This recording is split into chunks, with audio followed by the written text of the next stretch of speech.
Good morning. It's 4 minutes after 10 and you are listening to James O'Brien on LBC. One of the things that I puzzle over quite a lot is the frequency with which you can return to the same territory. I say you, I mean we. The frequency with which we can return to the same territory. It's only really happened twice in all the time that we've been spending our mornings together, that it has felt normal and natural to return to the same territory almost every day. The most obvious one, of course, was COVID. And it actually felt inappropriate for months to talk about anything else. And the mind was certainly focused by the fact that I was often presenting the programme from a shed at the bottom of a glorified shed, I grant you, at the bottom of my garden. The idea of doing a phone-in about anything else in those sort of circumstances just seemed weird, when the reasons why you were listening to me broadcast from a shed at the bottom of my garden were essentially the only story in town. And the other one, which was a slightly more personal perspective, was Brexit, of course. Because there were so few outlets that were telling you the truth or giving you the facts that you needed to have to develop, however you voted in 2016, post-2016, to develop informed opinions about what was actually going on, which I think is why people who were listening to this programme at that time would be the least shocked and surprised in the country by the absolute mess that has subsequently transpired. But war should be on that list, shouldn't it? I mean, obviously, wars in which we are engaged would be. I was still at school when the Falklands needed defending from that Argentinian invasion. But I imagine, and you know, there will be people listening to the programme now who can remember listening to LBC during the Falklands conflict. I presume it was the great Bob Holness and Douglas Cameron presenting the breakfast show at the time, and Brian Hayes in this slot. But I imagine that the Falklands would have demanded attention pretty much every day, wouldn't it? If British troops were engaged on the ground, you would feel a little odd drawing attention to anything else. Maybe not 3 hours a day in the way that it was during COVID, but certainly, you know, most days in the way that it was post-Brexit. And yet in the last 6 months, we have clearly on this programme and indeed in the UK media, we've done a lot more on the unfolding situation in Gaza, the continuing carnage being inflicted upon the Palestinian people by Benjamin Netanyahu's government and the Israeli Defense Force than we have upon the situation in Ukraine, which, and I don't want to turn it into a sort of trite game of top trumps, but I think, well, it is a nuanced debate, but for me, at least at this point in proceedings, the international ramifications of Russia's invasion of Ukraine would be, certainly in the shortest term, considerably greater for geopolitics, for the globe, than the continuing situation in Gaza. Maybe not in the long term, who knows, but in the shortest of short term, clearly the situation in Ukraine is, quotes, more important, end quotes, for international relations than the carnage in Gaza. And that's why I've put it in quotes, the word important. I'm not going to engage in any competition about which deaths matter most. But the situation in Kharkiv over the last 24 hours has been absolutely dire. 16 and a half hours spent, the longest period of time ever in Ukraine's second city, spent under aircraft attack alert, you know, sirens ringing out across the city, and a sense that the massing of Russian troops has changed the game. And this was entirely predictable. That's one of the oddest things about it. Even armchair observers, one newspaper writes today, publicly predicted an assault on Kharkiv. We even knew the units that would be involved, if you're interested in such things, the 11th and 44th Army Corps and possibly the 138th Separate Motorised Rifle Brigade of the 6th Army. And I heard on the radio this morning, I heard a question that I haven't heard asked yet, and it sent a bit of a shiver down my spine. The question was, as you might have already predicted, or as you might even expect, what if Putin wins? Now, in the immediate aftermath of the invasion of Ukraine, there was an almost upbeat air of celebration at how badly the Russians had calculated. You know, the army marching up what was essentially the main road, the sort of equivalent of the the M40 coming smack into the middle of Kyiv, and just thinking that they would be able to waltz in unmolested and essentially take over, which of course they have done in other areas. And it failed miserably. Realistic reports that they thought it would all be over in 2 days, that Ukraine would sort of crumble like a wet cardboard box, and Volodymyr Zelensky would either be, either his days would end in unpleasant fashion, or he'd be fleeing for exile elsewhere in the world. And they got that completely wrong. And the pictures of ordnance vehicles with wheels missing, epic evidence everywhere of failure, stories of the troops themselves being supremely ill-equipped for the task that they'd been given. And then the detailed reporting of the toing and froing. The more Ukraine seemed to be defying the odds and repelling the Russians, the more perhaps, and I'm conscious of a little bit of guilt or shame here, embarrassment, I think is probably the best word, the more perhaps the Western media enjoyed reporting it, and the more complicated it got, lurching ultimately into the balance or the pendulum swinging in Russia's direction, the harder it became to cover. You can do war reporting if it is, quotes, good news, end quotes, but if it's bad news, it becomes a different proposition entirely.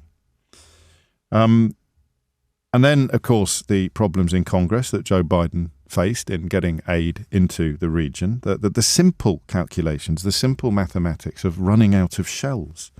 You know, people telling us, Kira Rudik, our great friend in the Ukrainian parliament, appearing on the programme regularly, to beg Western governments, as Bill Browder was doing on this show yesterday, to free up some of the frozen Russian assets held in British bank accounts and just give the money to the Ukrainians so they can actually buy the stuff that they need. Because the idea of actually running out of ammunition, not having the shells to put in the ordnance, to launch at the drones or to fire at enemy positions is extraordinary. What's happening now is that Russia is testing Ukraine along the entire length of the 800-mile front line. The army has changed. The best analysis I heard this morning involved the explanation of how the army has learned its lessons, the slightly ragtag-seeming shambles that seemed to typify Russian forces in the early days of this conflict, as I said, has been replaced by people who know what they're doing.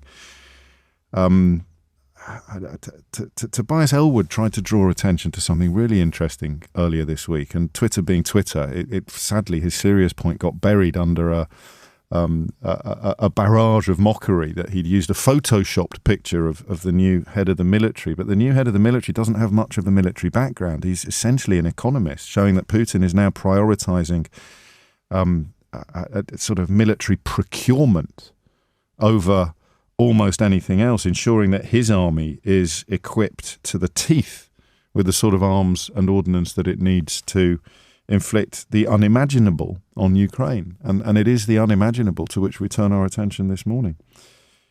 I don't know the answer to this question. Nobody does. The warning from the earliest days, even perhaps from the invasion of Crimea when David Cameron was Prime Minister, his inaction during that period, of course, latterly rewarded by promotion to Foreign Secretary by Rishi Sunak. But the sense that if Putin succeeds, he does not stop.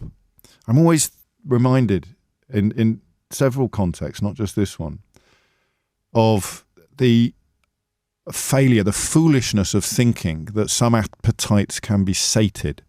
I think history is dotted with examples of well-meaning politicians and diplomats thinking that non-well-meaning politicians and diplomats can somehow be sated, that there is, if you like, a limit to their ambition. I guess most obviously we'd think in this country of Neville Chamberlain coming back from Munich, waving that piece of paper around and completely underestimating the toxicity and extent of Hitler's ambitions. But the idea that you can placate or sate somebody possessed of dictatorial ambition or imperial ambition is a lesson we never seem to learn from history. So, in the spirit of ambition and in the spirit of having enormous faith in the quality of contributors to the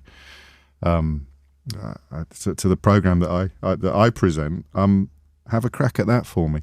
I guess if you live in places, or rather if you have, well, no, you could be living there. Of course you could. LBC reaches all corners of the planet these days. But if you have family in, or you hail from Latvia or Estonia or Finland, you're going to have this question a lot closer to the surface of your thinking than the rest of us do. What happens if Putin wins? 0345 6060 973.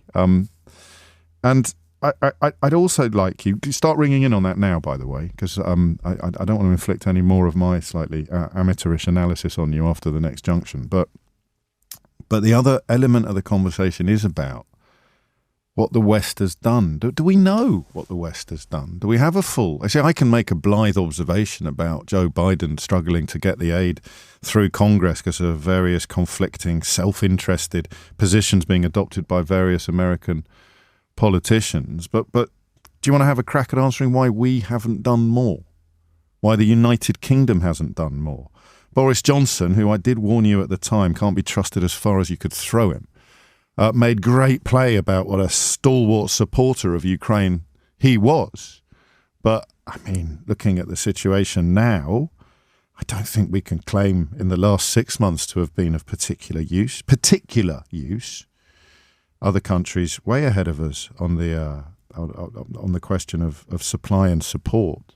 So there will also be people listening to this program, and I'm very conscious of this. There'll be quite a lot of people listening to this program who are Ukrainian, either here as a consequence of the war or here before the war even started. There will also be people listening to this program who have stepped up to the plate and sheltered Ukrainian refugees during the unfolding crisis. And they perhaps, both of those categories, will have had this conversation a lot closer to the forefront of their minds than most of us have. So whatever your perspective on this, and whatever your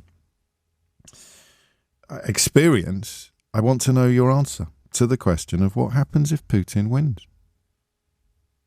And as a secondary, supplementary question, why haven't we, the UK, and the answer might simply be that we just don't have that heft anymore. We just don't matter like we used to, however hard some people try to pretend that we do. We've denuded and diluted our power on the world stage by a variety of decisions taken over the last few years, most obviously Brexit, I suppose. But if the answer to the question of why we haven't done more is because we can't, then that is important to hear as well, isn't it? It is 16 minutes after 10. You are listening to James O'Brien on LBC. If you hit the numbers now, you will get through. What happens if Putin wins? And why haven't we done more? We keep hearing about the importance of maintaining our status as a world power. Rishi Sunak on Wednesday was trying to sort of goad Keir Starmer over being less effective in the arena of defence. And yet, as some people see as a tinderbox that could spark World War III swings in the direction of our sworn enemies, we don't seem to have done much at all. 0345 6060 973. It's 10:17. 19 minutes after 10 is the time. It was weird, actually. It was kind of shivery. I almost thought the question was looming on the horizon. And then it dropped. A journalist speaking to one of the finest foreign correspondents that this country has ever produced, and the question came, what if Putin wins? I don't know that any of us are really ready for that. I don't just mean civilians and citizens. I mean governments, perhaps, and even military. George is in Collier's Wood to kick things off. George, what would you like to say?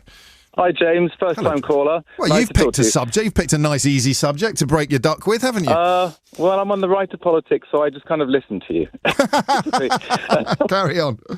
But I think this is an issue that crosses party politics and left and right. My own view is, I'm not pro-EU particularly, but I think the EU was. I think Ukraine had a right to want to join the EU.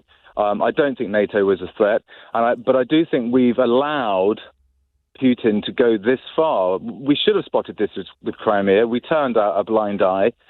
And I think if he wins, that's a green light to China with Taiwan, and that's going to cause problems for Japan. And you're going to have an Asia-Pacific war. And I'm not an expert, of course, but I'm sure many analysts would agree that that's the risk. And I think at that point, if he does win, I think that's the point where we have to put troops right up to the Ukrainian border, NATO troops. That's such a dangerous thing to say. We can't. It'd be too. You mean the Ukrainian border on this side of the Ukrainian border? You mean Poland and Finland and places like that? Of course. Right. I think if he takes Ukraine or even part of Ukraine, we have to stop. Can I say pussyfooting about? Yeah, of course. I think it's time. And as I said, I'm slightly on the right of politics. There's parts of Trump I like. Really? Parts I don't like. Yeah. Okay. Well, maybe have that conversation another day. But my point, the reason I mention him is because I'm really, really scared that if he wins, his rhetoric about turning away from the world and not intervening in any more wars, if that happens, that again is carte blanche to Putin and all these other dictators around the world to say, right, America's not interested anymore. Let's go for it. Is it? I mean, in some ways, we could have had this conversation in 2014, couldn't we? And he invaded the Crimean Peninsula. The West sat on their hands, and he consolidated his position. And then, 8 years later, he set his sights on the rest of Ukraine. Effectively, is it the case that Westerners sort of prevaricate because they don't think he'll go far enough to provoke a response, and then he actually turns the dial up incrementally and ends up doing something that if he did it on day one would provoke a response? I think perhaps the opposite, James. Yeah, I do as well as now I've said it out loud, because if he'd taken Kyiv in 2 days, he wouldn't have stopped there, would he? No, but I think also there's this phrase in the "don't poke the bear." There's this sort of this Russian bear that's sleeping, and if you poke it, that's it, you're done for. And so I suspect with Crimea it was a case of, look, fine, let's just let him have Crimea. He'll leave it at that. We don't want to provoke him. And I think that was the mistake. And finally, George, why have we done... you can, of course, dispute the description that I'm about to apply, but why have we done so little? I think we're scared. I think our politicians are scared. And my brother's on the right of politics as well, but we disagree on this fundamentally. He thinks we should just let him take part of Ukraine, sign a deal, make sure that deal says no more. He thinks essentially placate... Has your brother heard of Neville Chamberlain? I've said that to him. He thinks, look, it's start on nuclear war. That's what he thinks. Well, it's funny you mention nuclear war. It was the first text, not the first text, but a text that came in just while you were talking. Thank you, George. Says your lack of understanding, this is directed at me, of the Ukrainian war and your peddling for a nuclear war is breathtaking, which is it's an interesting contribution, but not one I fully understand, which perhaps proves your point for you. Thank you, George. 0345 6060 973 is the number you need. I wonder whether, I mean, as George and I have kind of demonstrated, trying to answer the question of what happens if Putin wins is an exercise in theoretics. But the question of why we've done so little may be even more interesting the longer the conversation goes on, and what it tells us about our status in 2024, what it tells us about the domestic situation in this country, and perhaps the myth of military might, albeit statistically we still matter. We don't perhaps matter enough. Gordon's in Kings Lynn. Gordon, what would you like to say? Good morning, James. Again, first-time caller. And, welcome, Gordon. Thank you. I returned from Ukraine on Sunday, having spent two weeks out there. Gosh. How lucky for me you had your radio on this morning. It is. I run a project whereby we supply vehicles and equipment to the Ukrainian armed forces on the front line. Crikey. It's a small project. Yes. We've delivered 8 Land Rovers. We delivered vehicles 7 and 8 full of equipment and supplies last week. And I was in Kharkiv the day before the Russians came over the border, and then we went down to Izium and to Liman, which are very much on the front lines. And the conversations I were having were with troops on the front, and I've now got quite a few friends out there who are Ukrainian men and women who are fighting, volunteer fighters on the front lines. Their general perception is that they fully understand that globally there are other events in the world which have taken Ukraine off the front pages of the newspapers and out of the media. They understand what they really find frustrating, I think, is the lack of ongoing military and governmental support. They understand that the media is a fickle beast, but I think there is I think morale, out of all of the visits that I've done, I think on this occasion morale was probably at its lowest. there are many units that have plenty of Western weapons and ammunition and are indeed planning offensives. But there are also many units who are not doing so well and are suffering from lack of ammunition and do feel that they are. I think their perception is that they're losing a lot of compatriots, a lot of brothers and sisters, essentially because the West has failed to provide the weapons which they promised. What does that's absolutely fascinating. On all sorts of levels. Just even you were fascinating, Gordon. I don't want to use up all the time before the junction on you, as opposed to what you've just told me. But what's your background? How did you get involved in something as serious, if you like, but also as potentially hazardous as delivering equipment to Ukrainian troops? It was nothing more than when the war first started, there was an appeal for some medicines to be delivered to the Ukrainian consulate in Poland. I did about 5 or 6 trips to Poland in my own sort of vehicle, my Land Rover, filled it up with kit and equipment and took it over. But during that process, I met, and it was in the very early stages of the war, I met lots of young men, not just young men, but older men who were saying goodbye to wives, girlfriends, mums, dads, daughters and sons, and they were getting into minibuses and literally hacking their way to Kyiv to the front to be handed AK-47s to take part in the defence of Kyiv. And you've kept in touch with them, effectively? Well, it was that sense of they had no equipment. You know, there was young guys in tracksuits and baseball caps getting into minibuses and heading to the front. They had no protective equipment. They had nothing. So it was during that trip, well, that last trip that I did with the medicines, that I decided that we needed to do more, so hence started a small project. Man, you're amazing. That's incredible. And it gives you these insights, these perspectives that obviously are not very pleasant at the moment, because from what you've just said, this is the lowest morale has ever been, and you describe also that attitude has gone, hasn't it? The idea of all hands to the pump, I'm rushing to the front in my tracksuit and baseball cap, that now it's conscription has risen and there's a struggle to bring people back or bring people in. But you describe morale being at an all-time low and crucially, perhaps, for this conversation, a sense even of betrayal by the West? Yes.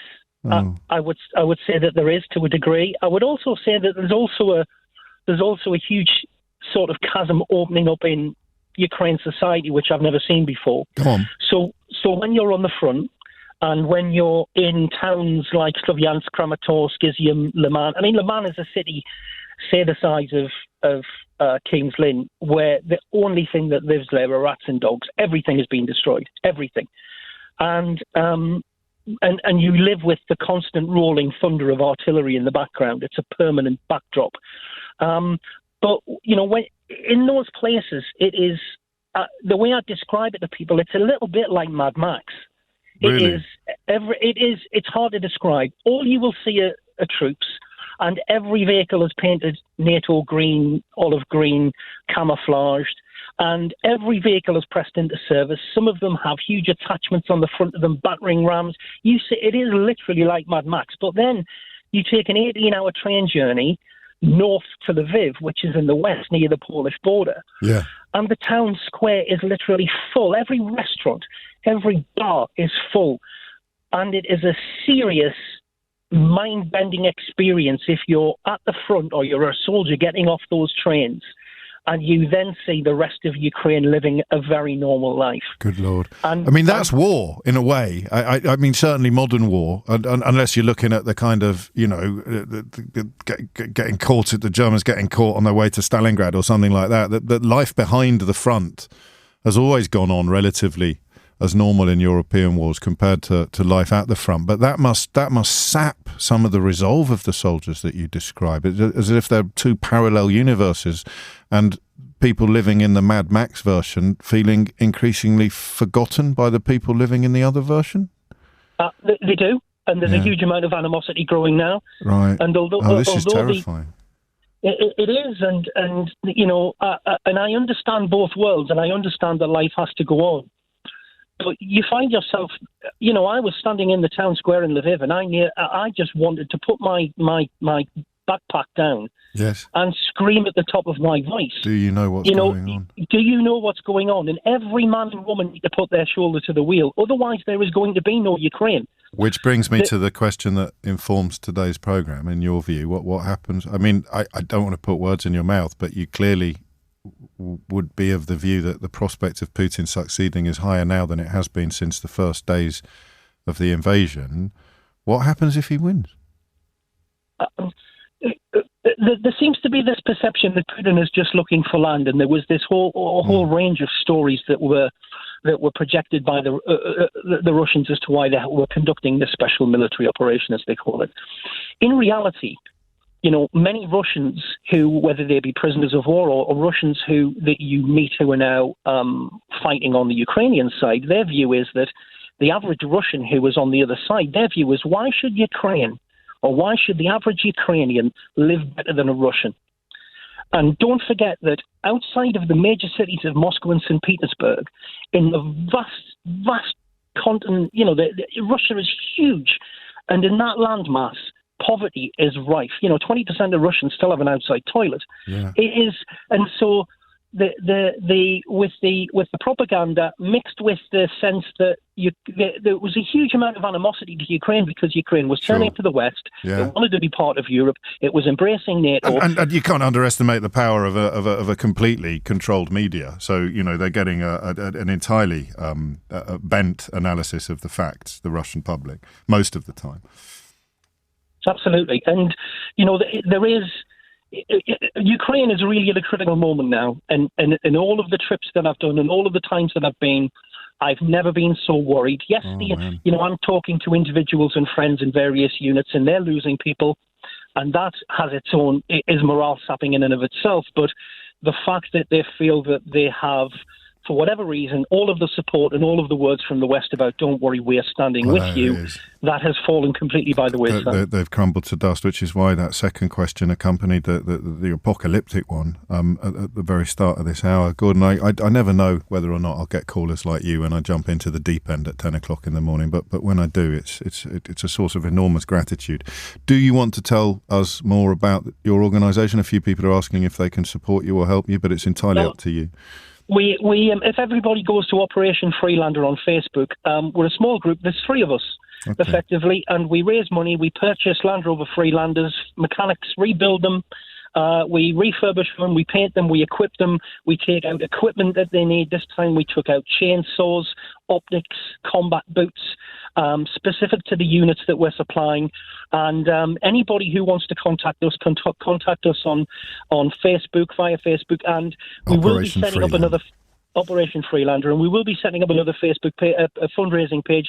The difficulty is that most of the fundraising organisations don't allow us on their platforms because we're supporting the military. Because it's a war. As we learnt yesterday with a tale of a viral plumber, sometimes causes online are not quite what they appear to be. So I invite you to publicise your organisation with a tiny scintilla of hesitation. But having spoken to you for the best part of 20 minutes, I just sense that was, and looking at my inbox as well, I just sense that was something that people wanted to hear. Gordon, keep in touch. It is 10:34. I'm sure you understand why we're going to the news a little late. Thomas Watts is here now with your headlines.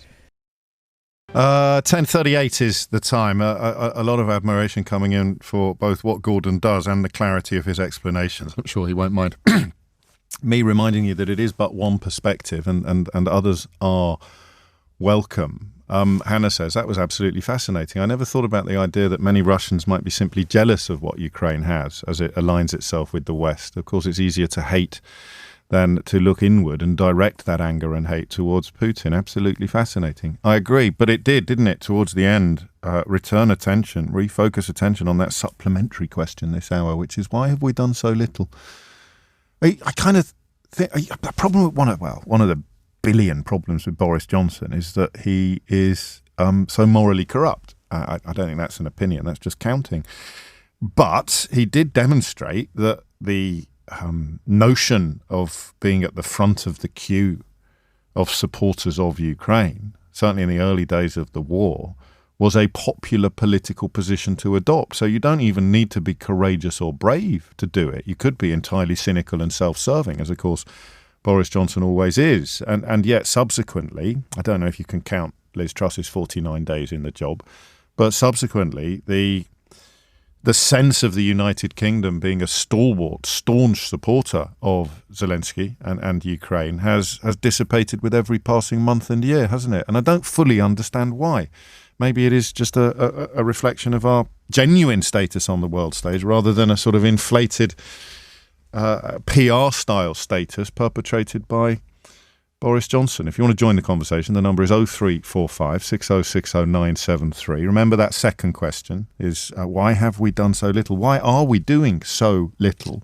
But the central inquiry this hour is what happens if Putin wins? And I mean, obviously we don't know, but it's probably time to start wondering. Helder is in Enfield. Helder, what would you like to say?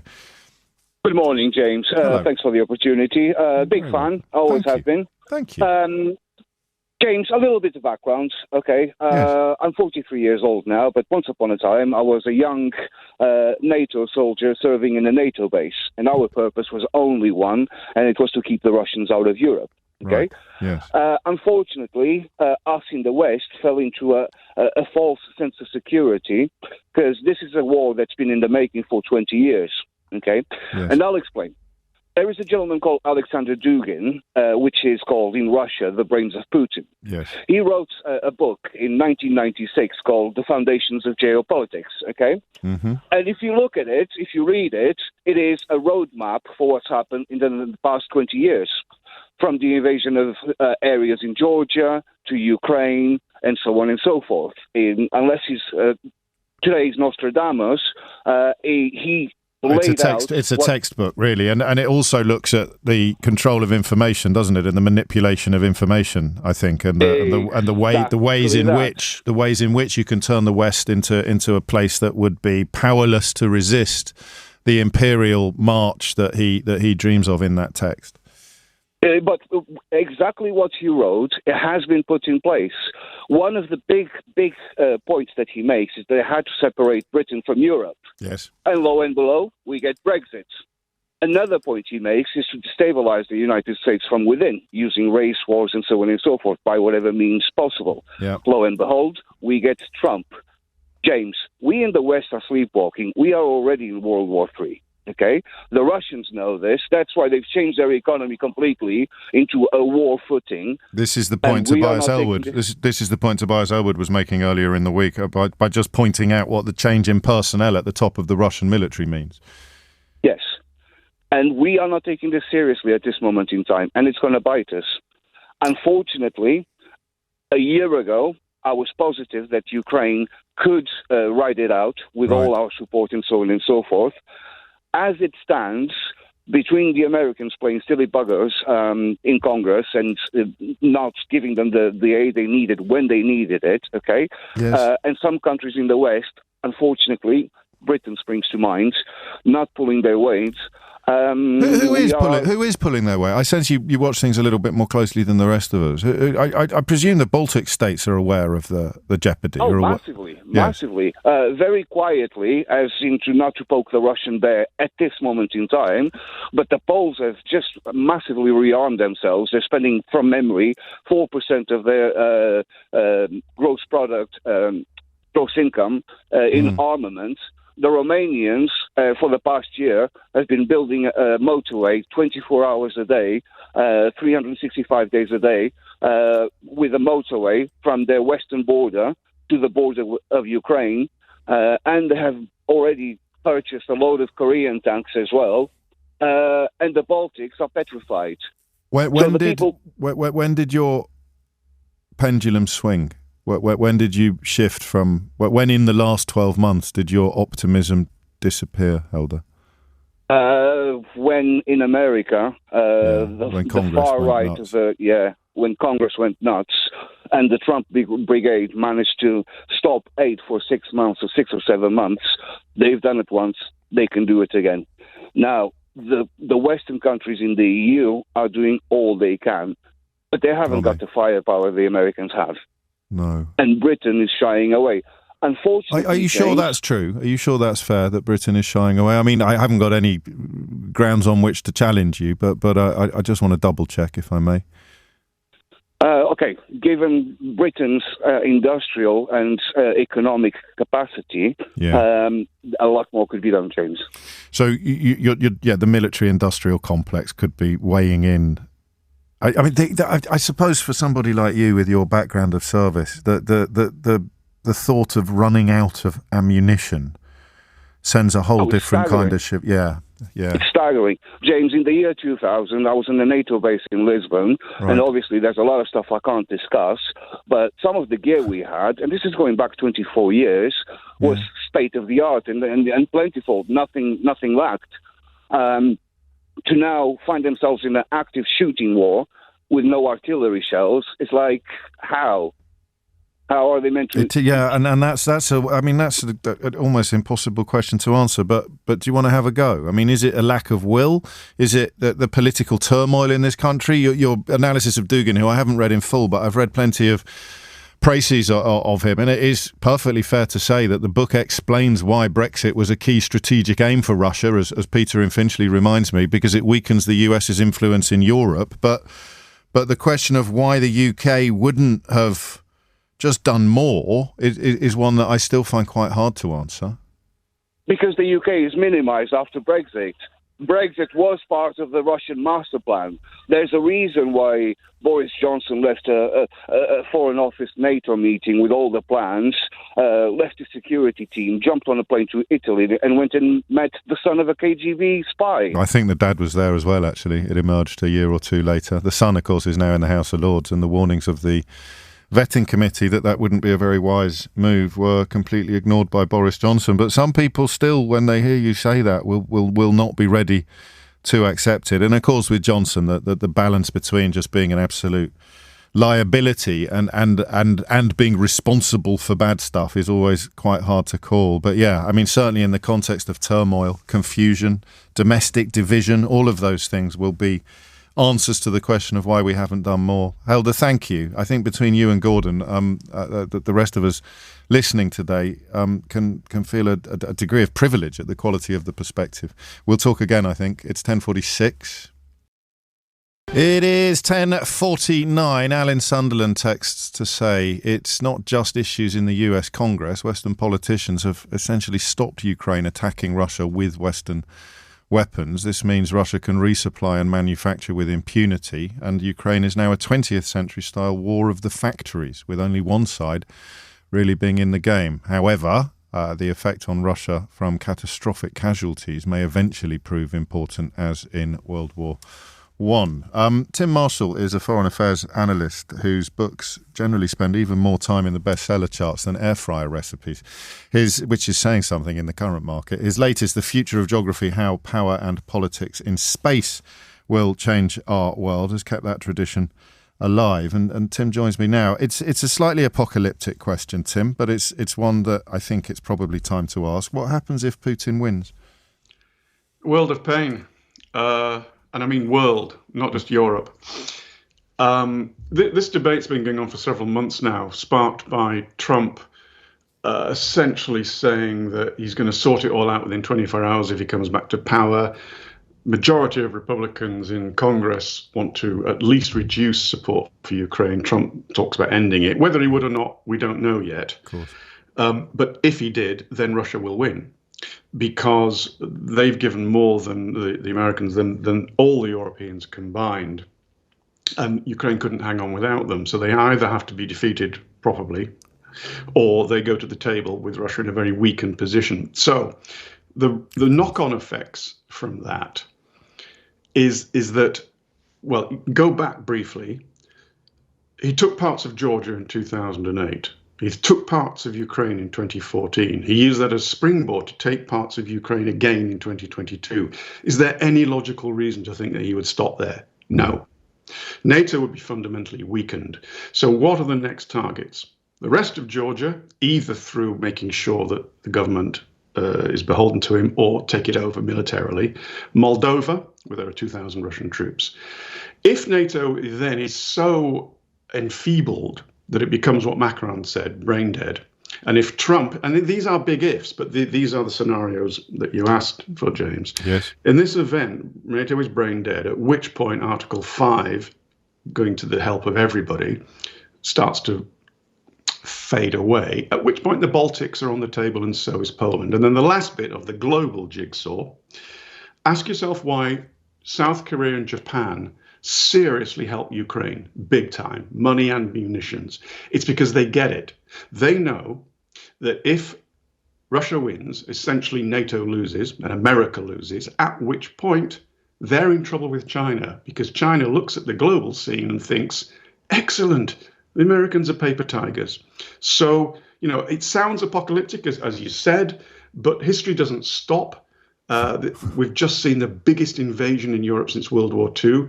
And if Russia wins, we will see more of that. Has Putin played a blinder then, or is it more that circumstances have conspired to sort of ease his passage, as it were? That's a good question. I think he played a blinder in 2008 and 2014, yes. And then he came pretty unstuck in 2022. And the background to this is that he knows his history. And Lenin, he'll know this quote.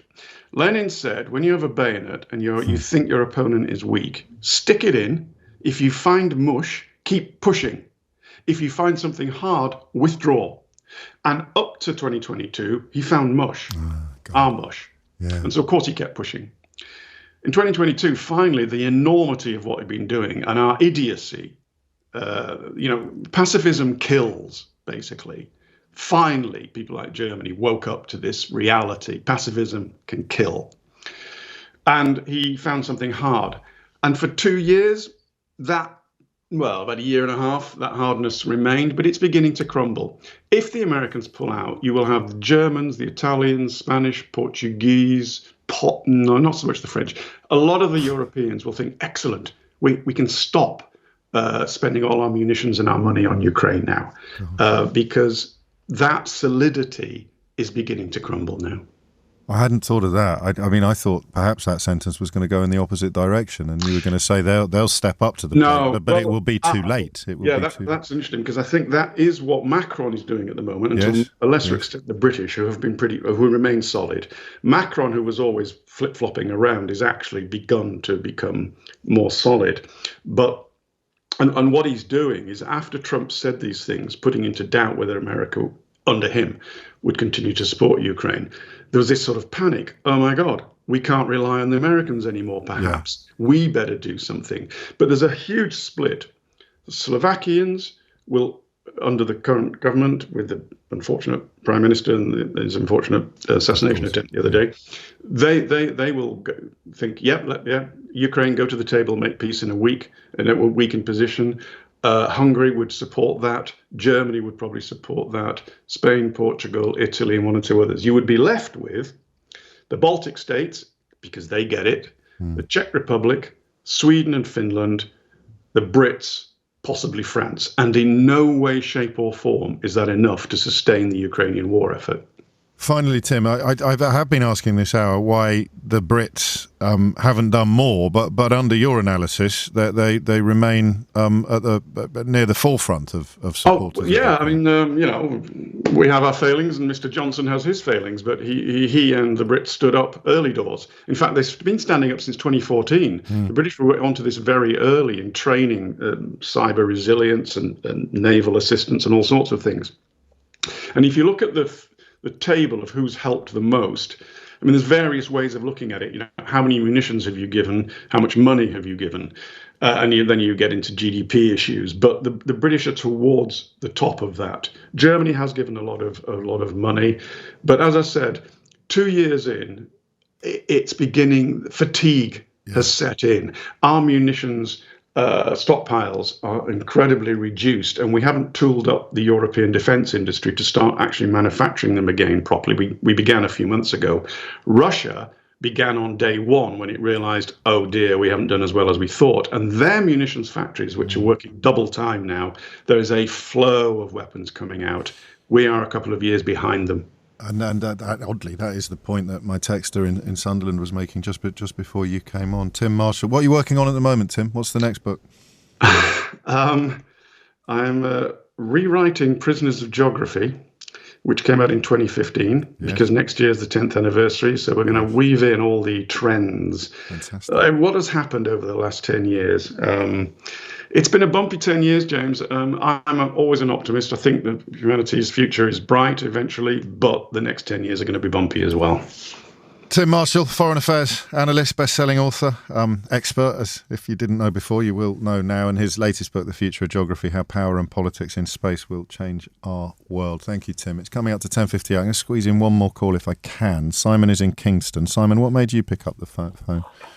Good morning, James. Hello, I have, again, a lot of vested interest in Ukraine. I am a builder, and I have had a lot of Eastern European workers working for me, including Ukrainians. And over the years, I've sort of kept contact with them, kept friendly with them. So, of course, when it then kicked off again in 2022, I then got actively involved and started buying military equipment for their defence.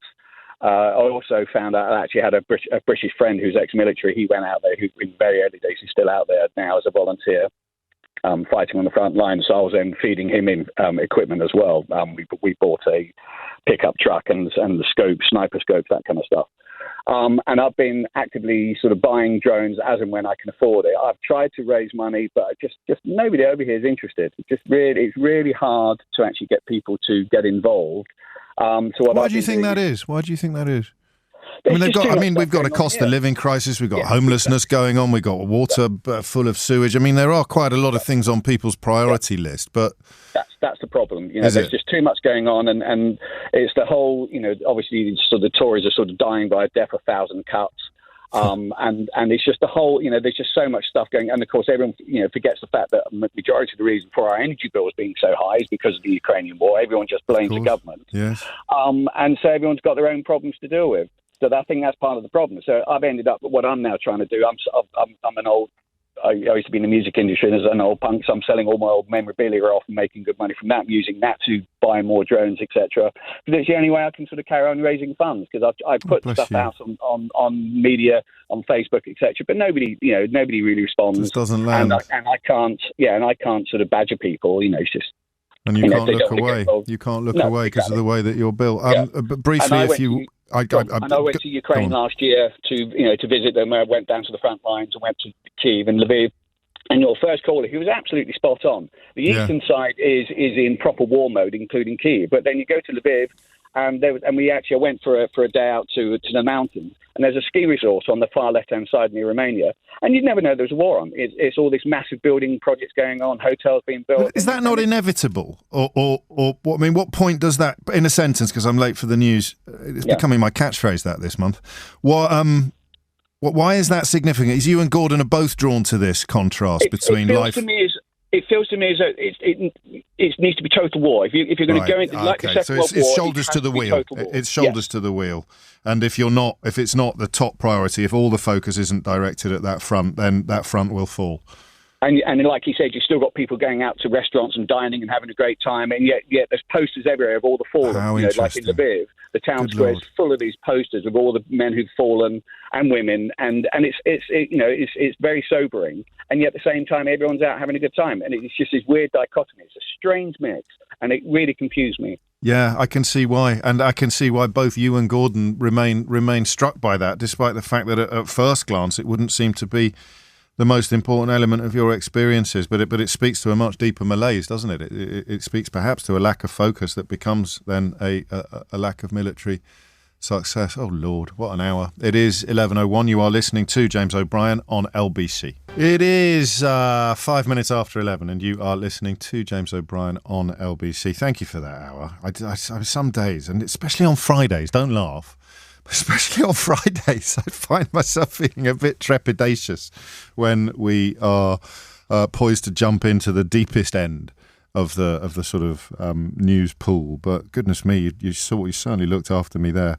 So thank you for that. We move into much easier territory now. The list of subjects that I was going to choose from changes while we're on air because of the mood, really. And I felt that having just contemplated the apocalypse that some of our callers and Tim Marshall alluded to, then a conversation about a woman in Holland who is physically fine, but who is about to avail herself of the assisted dying services available in that country. It was going to be a philosophical, ethical conversation, but I felt perhaps we have had enough darkness. So I'm looking instead at Gary Lineker's latest intervention from the side of the angels, wondering why children are not taught to cook in schools. We may move on to that in the next hour, but from a very specific perspective. You know, when people tell you that they can't cook and you think they're exaggerating, I'm quite interested in people who are actually telling the truth.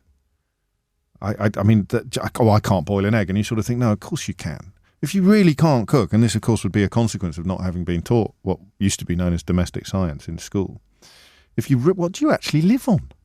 What do you actually eat? We may get onto that in the next hour, but there are a few other contenders at the moment, and I am keen to find out a little bit more about South Africa's request to the International Court of Justice yesterday to urgently order Israel to end its assault on Rafah, to halt its military action across the region, and to allow international investigators and journalists into the territory. This is a court hearing where lawyers for South Africa have expanded a written request for judges to issue an emergency order stopping the offensive into southern Rafah.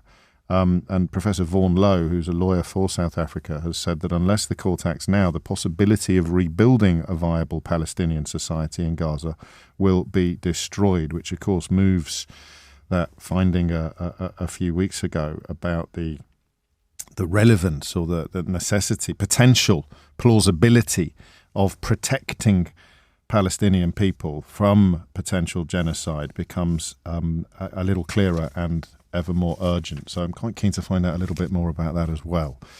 But first, working class representation in the film and TV industry has plummeted to the lowest level in a decade. There's a new study out. And I thought about this yesterday, oddly, when we were, or was it the day, I think it was possibly the day before, but we were discussing unemployment from a middle class perspective. I have to qualify that just in case you weren't listening, because it sounds a bit silly, doesn't it? But it's not silly. What happened was Jeremy Hunt and Mel Stride did one of those classic Tory tropes about there being loads of jobs out there if only you could be bothered to look. And I just found myself wondering what I would do if I lost my job. Where would I go? Where would I turn to? My late father lost his job in 1990, and I explained to you on Wednesday that I struggled initially with his decision or his journey to the job centre to sign on and get the help that he was entitled to. But he explained it to me in clear terms, and it made perfect sense. But it struck me that Mel Stride and Jeremy Hunt, when they say there are loads of jobs out there, they're not talking about people who were earning 50 grand or more and would therefore be statistically more likely to vote Conservative. They're not. They weren't. I don't know who they were talking about. But if your outgoings are dependent upon your previous salary, which was say £80,000 a year or £55,000 a year, then the jobs into which you could easily slide are not going to touch the sides of your outgoings. And during that conversation, I think we spoke to two people. One of whom would definitely not have described herself as middle class because she came from precisely the sort of background that this story speaks to. But we spoke to two people who worked in the media, and immediately they mentioned that. Something a bit weird happened in my head. Because I work in the media. I don't know whether you've noticed, but I allegedly do, with some success. And I felt my sort of defences rise because I thought you'll be listening to this, and as soon as they say I work in the media, you'll be thinking, oh, pass me the world's tiniest violin, la-di-da-di-da. And I've probably done you a grave disservice. Or have I? I'll soon be able to tell via your texts and WhatsApps. But as soon as somebody says, I work in the film industry, or I work in the TV industry, or I work in the media, then I just have a sense, and I hope it's wrong, but I don't think it is. I just have a sense that your sympathy pipeline gets turned down a bit. Your tap of sympathy is turned a little bit to the left. I could be wrong. But, you know, if someone rings in and says, I've been a coal miner for 30 years, James, and I can't feed my children, I think they're going to get a different emotional response from the rest of us from someone who says, I've been a cameraman for 30 years or a scriptwriter for 30 years and I haven't had a job for 6 months and I don't know what I'm going to do next and I'm going to lose my job in October if things don't turn around. I could be wrong. I only mention that because you need to park that prejudice to move into this conversation, because this conversation is about something I happen to care about an awful lot for reasons that you may already be aware of, but if you're not, you soon will be. It is a study that has found that only 8% of creatives, crucially creatives, in the film and TV industries identified as being from a working class background.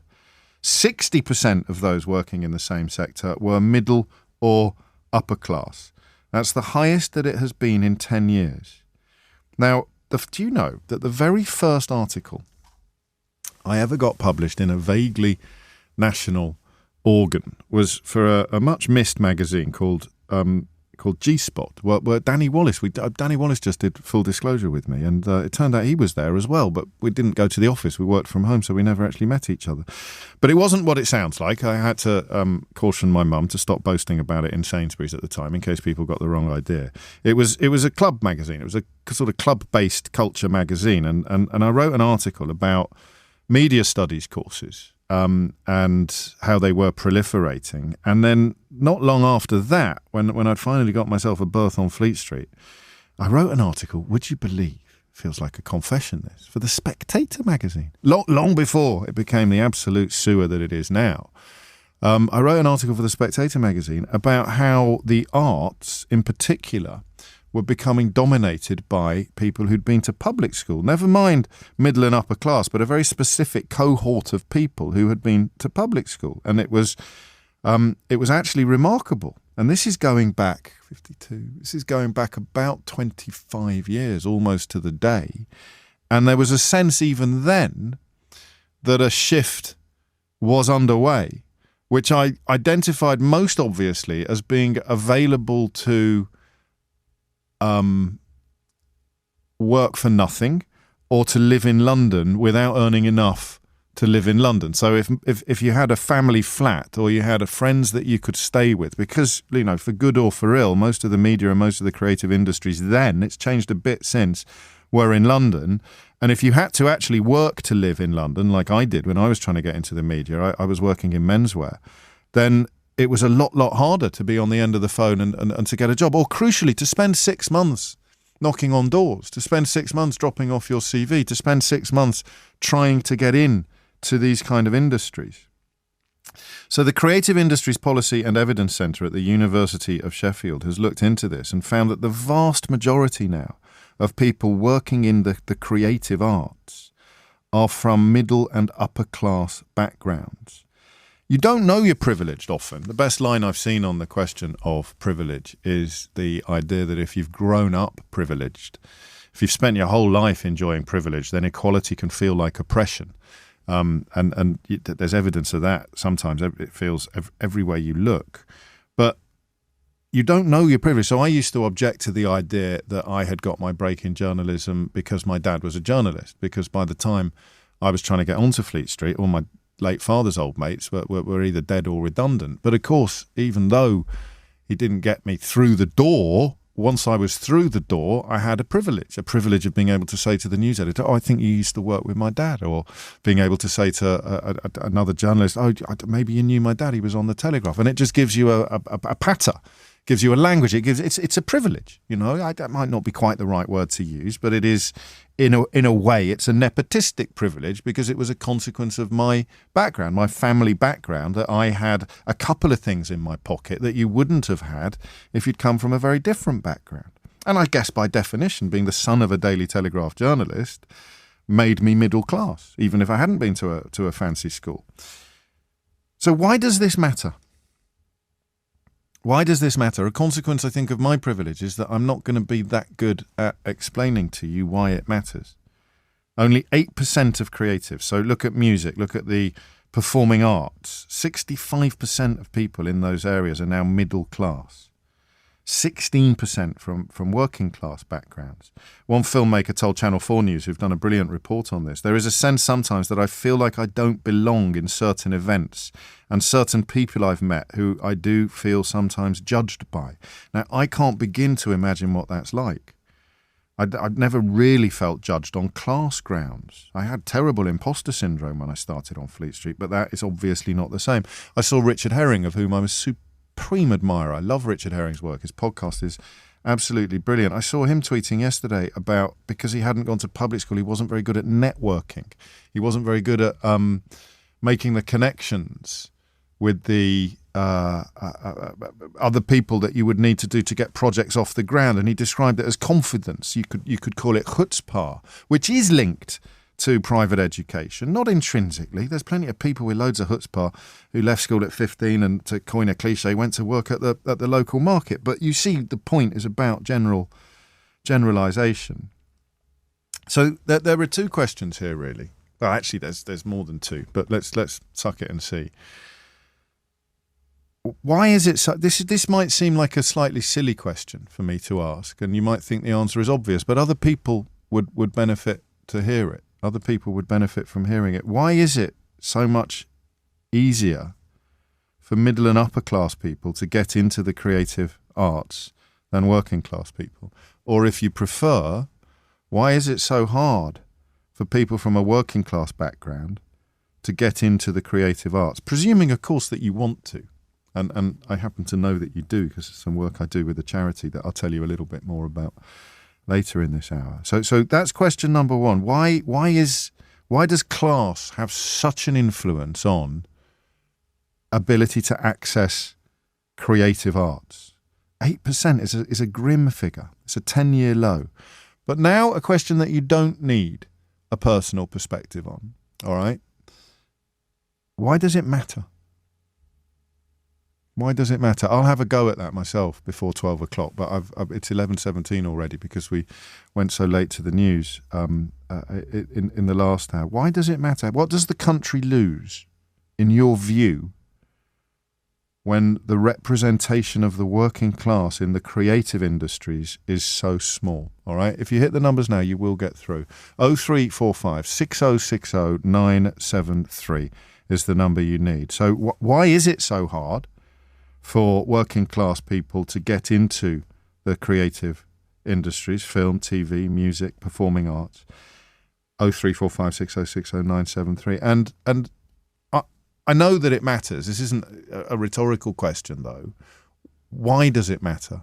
Let's assemble a really powerful platform of evidence to prove to some of these dreadful Tories who think that if you can't turn a degree into a salary in 10 seconds flat, then the degree is somehow worthless. Why does it matter? 0345 6060 973 is the number that you need. It's 10:18. Did anybody notice? I'm just glancing at my inbox on this, and as far as I can tell, 3 people, is it? No, yeah, it's not 10:18. That was a deliberate mistake designed to establish precisely who was actually listening and who wasn't. It was 11:18 when I went to the last junction. It is now 11:21. The power you have over people's lives when you are being relied upon to tell them the time is magical, isn't it? But I don't think you should abuse that power. It happened to me once when a presenter on the radio got the time wrong, and it was an hour. Oh, crikey. One of my kids got a phone call this morning saying that they were missing an exam at school. And obviously panic stations set in there, like you wouldn't believe. But it turned out the school had made a mistake, which is just so, whoa! I guess in our house, that would not be the place that you reached for first when you find yourself in the middle of a crisis. But that idea that it's 12, my God, it can't be 12. I'm supposed to be at work at 11 o'clock. But I do my best. Nobody's perfect. I do occasionally make a mistake. This hour is a tough one, really. And it's one where perhaps more than any other hour, I've become very conscious of. I use the word privilege a lot on the programme. I think it's important to acknowledge it if you've benefited from it. The weirdest people in the public space at the moment are the ones that enjoyed enormous privilege but spend their lives complaining constantly about people from less privileged backgrounds having access, however limited that access might be, to the sort of jobs that they seem to think are their birthright, you know. And they also, of course, these people describe themselves as anti-establishment. But talking about the creative arts now, not the politics, why is it so hard for working class people to get through the door? And why does it matter? Charlie is in Kensington, which is not known, Charlie, as a bastion of working class population. Well, I suppose it is actually, depending on what part of Kensington you're in. What made you pick up the phone? So I work with actors. I have a company that does pretty much exactly this. We try and help actors represent themselves without the enormous cost that it can require. We do pretty much everything on a pay what you can basis to try and make it a little bit easier for people to be able to kind of demonstrate how talented they are without it requiring thousands and thousands of pounds of investment to do so. So this is answer number one, is that it's solvency. If you've got the money, so what would you spend the money on? What would a middle class person trying to get into acting with a few quid in the bank be able to do that someone who didn't have a few quid in the bank could not do? I think it comes down to two different things.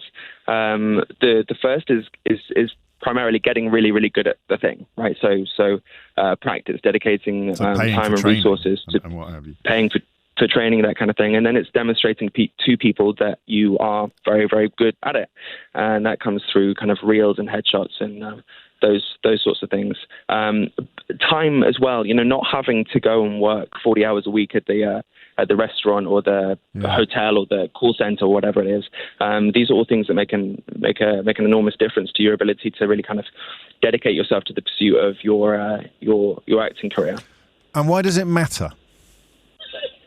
It matters because stories are incredibly important. Just culturally, if we want to see real progression, I think a major part of that is through the stories that we tell and the storytellers.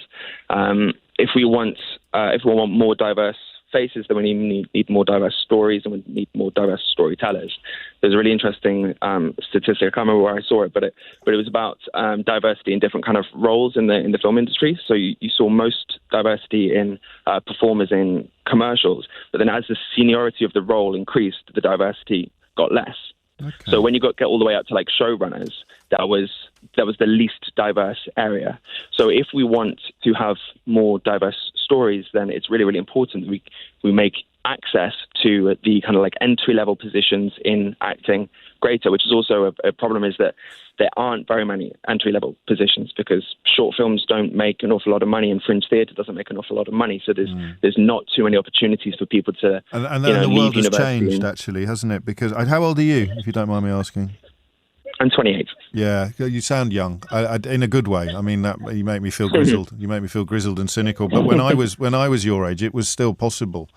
Pretty much, certainly when I was 18, it was still possible to sort of survive, as it were, and set up community theatre groups. Julie Hesmondhalgh, probably best known as Hayley in Coronation Street, was my guest on last week's Full Disclosure, which has gone down very well. And she talks with such power and beauty about the working class role in storytelling and about its diminishment. And in its simplest terms, what you describe is representation, isn't it? You can't, know, the industry will not be telling the stories of people who are not in the privileged cohorts that access the creative roles. And that's the difference between creative, is that they are the people who determine what the stories are.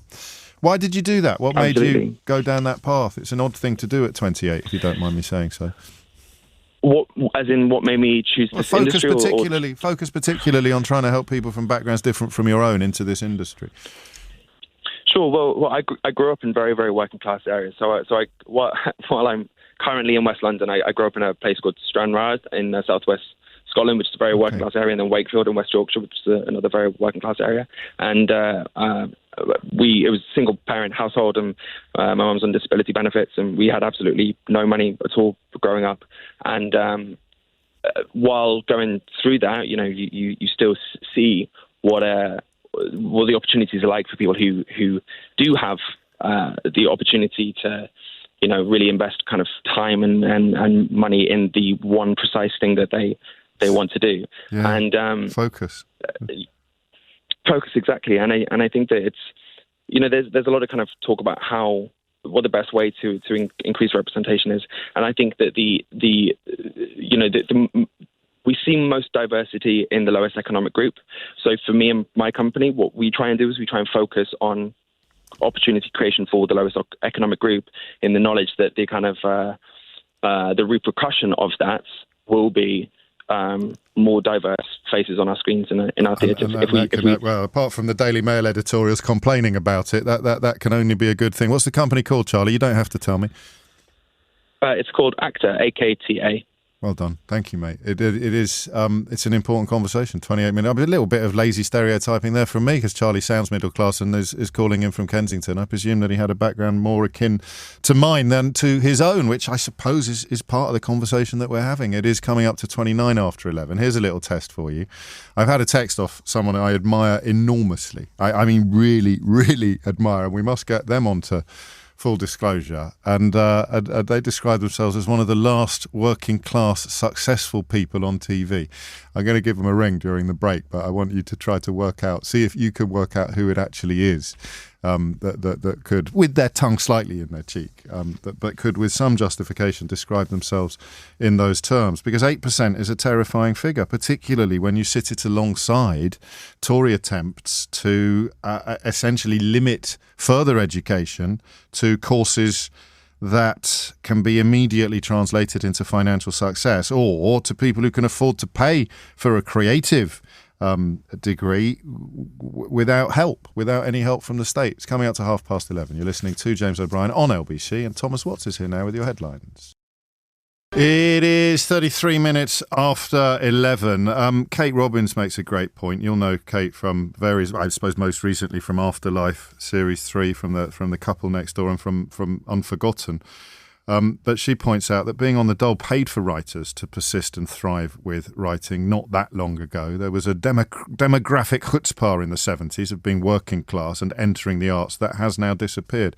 If you came from Liverpool, you had the Beatles, but you also had Alan Bleasdale and Willie Russell in the Everyman Theatre. I suppose you had John Godber at the Whole Truck as well. The Royal Exchange in Manchester. My interview with Robert Lindsay on Full Disclosure years ago.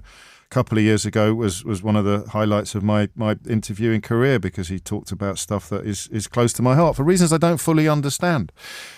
Sally Lindsay, honestly, you wait ages for one Coronation Street legend to pop up in front of you, and it was Julie Hesmanhouch on Full Disclosure last week, and then two come along at once. You will, of course, know Sally Lindsay from Coronation Street, but also latterly from Scott and Bailey, Still Open All Hours, and most recently alongside another one of my favourite people in showbiz, Robin Asquith, in the Madame Blanc Mysteries, which she co-created and produced. Sally's in Greenwich. Why did you pick up the phone, Sally? Hi, James. Big Hello. fan. A bit nervous. It's only me. It's only me. I know, it's only you. I think this is the only subject I'm absolutely, completely qualified to call you on, actually. So I was very, very working class from East Manchester, and nobody from my area ever went into the arts. It was almost impossible, because you just weren't expected to. Anyway, to cut a long story short, there was lots of chances, that I missed really along the way, because I didn't know how to get into acting. I was always very good at it, but I didn't know how to make that access. And a lot of it is about financial support, James. It's about the fact that, for example, when I finally bit the bullet, I discovered I could really do well in university, and I was encouraged, because then my fees were paid for, which is nice. And I was encouraged to go into acting, because my tutor at the time, who wrote for the Times, said, if you could write your thesis like you could act, then you'd be getting a double first. You need to do this. And I was like, blimey, heck, I can't believe it. So I went along and got into acting, but it was almost impossible. I went to a little acting school up the north. I worked 3 jobs. And I remember just pushing and pushing and pushing, but it shouldn't be that hard. I remember the last audition I went to before I was giving up. It was an open audition for a big Northern, in London, brilliantly. Right. A big Northern play, and it was a #1 tour at the time. And in those days, they used to employ leads that weren't off the telly, as it were. Yeah. And I auditioned, and unbelievably, I got that job. But that was my last £40. That's how long ago it was. 25 years I've been on the telly now. But £40 it was to get. That was my last £40 return ticket to Manchester, and that was it. And I was giving up. Now, I've paid, God knows how much tax over the years as a working actor, constant working actor on leads on television, and I write as well. I write, Madam Barn can produce it. And I just think we're going to lose all those voices. We're going to lose my voice because it's impossible now. I look at the kids now and I go, it's impossible for you to even start because there's just nothing. There's no local theatre. There's no schemes. There's nothing for us. And I think all these voices you're going to lose, like me being part of the pile, but, Julie Walters, like you said, Alan Bleasdale, Victoria Wood, it's crazy. And so this is why I'm quite clearly passionate about it. Well, clearly, but incredibly, and it's a lot more powerful coming from you than it would be from me. It is, as you've just alluded to, Sally, it's got harder and harder and harder. Since you already had a struggle that would have been very different from the struggle of coming out of a London drama school or a private school or a public school like mine. It's measurable, and we're of a very similar age. I probably shouldn't mention that. It's very ungallant. No, we are. 7, 9, 50. It's all right. I'm 50. It's fine. I'm good with that. Yeah, fine. We're of a very similar age, and it now would be close to impossible to make the journey that you made. You see, there's this thing where unless you get on Corrie from the Oldham. Is the Oldham Actors Workshop still there? Yeah, but even that's different now because I don't know whether it is different now because it was a long time ago that I left. But we were searched in the I was searched from the local area. I've just putting shows on. I did like a stand up and everything, and that's how I was discovered. And now because of advertising and because of the way things are, they usually have to have people with experience unless you're very young. I mean, I was 27 when I joined Coronation Street, so that was, in our industry, is practically old.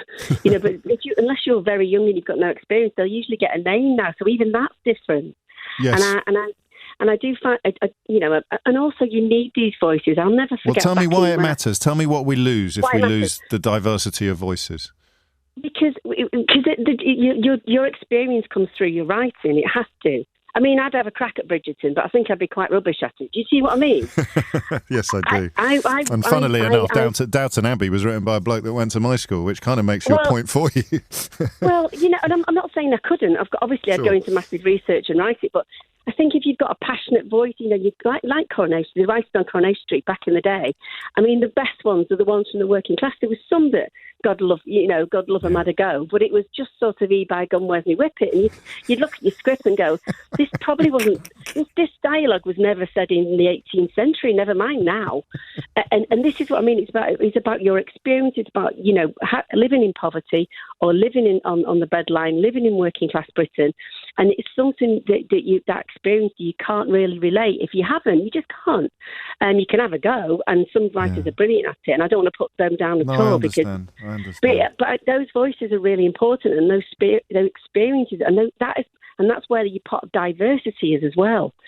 And that's where the amount of times no disrespect to you, or but you go into a room and there's just a load of white males from public schools, and you're trying to say. I mean, I've had people in meetings saying, "Well, I don't know any man that would do that." Right. Gosh. And you just go. Well, I do. But it's happened. Yes. I do. I know loads of them. Trust me. Or I haven't made this up. So that's sort of my thing about it. So I am very passionate about this because I do think we're losing those voices. And don't get me wrong, the actors from all the posh schools are brilliant actors. But if you look in Hollywood now, they're all from those schools. Well, it's gone backwards since the sort of kitchen sink era, hasn't it? When when people like I guess you think of Alan Bates, or you'd think of Albert Finney, Peter O'Toole, who were not going to come through the patio. Sheila Delaney writing, but there's a staging of that not long ago that I went to actually. But they're not coming through the patio doors, are they? Carrying a tennis racket anymore? That kind of drama. I mean, before Sheila Delaney, I was very lucky enough to play Helen at the Royal Exchange years ago. Wow. When we relaunched it, and it was very an emotional experience for me because it was literally packed. Because the people of Manchester, the first time I ever felt like a rock star, because the people of Manchester wanted to see themselves. And we as working class people, what I do is, whether you like my kind of stuff or not, I represent a certain type of person, a certain class of person, yes. and that's what I represent. And people have always argued love to see themselves because it validates them. It validates, where they are in this country, and it's unreachable. And your chap was talking before. I just got the last bit of it, saying that they go into rooms and they don't feel. I still go into rooms, and I've got my own company, and I've got a very successful TV program, but I still go into rooms, and I don't really think I'm being talked down to, and that's me. So you think, God knows these kids are coming, with this unbelievable raw talent that is just not being harnessed. And we're going to... did you ever flirt with the idea of changing? Did you ever flirt with the idea of changing your accent or changing your sort of... Well, I can if you pay me enough. No, I know that. I meant in real life. I know some people have, and it was. I think I was very lucky because there was people like Terry Christian and people started coming through, and which on the grand scheme of things in the media that sort of allowed me to have my accent, and so I've always retained my accent. I live in London, and I always, I'm the most Mancunian person in London, really.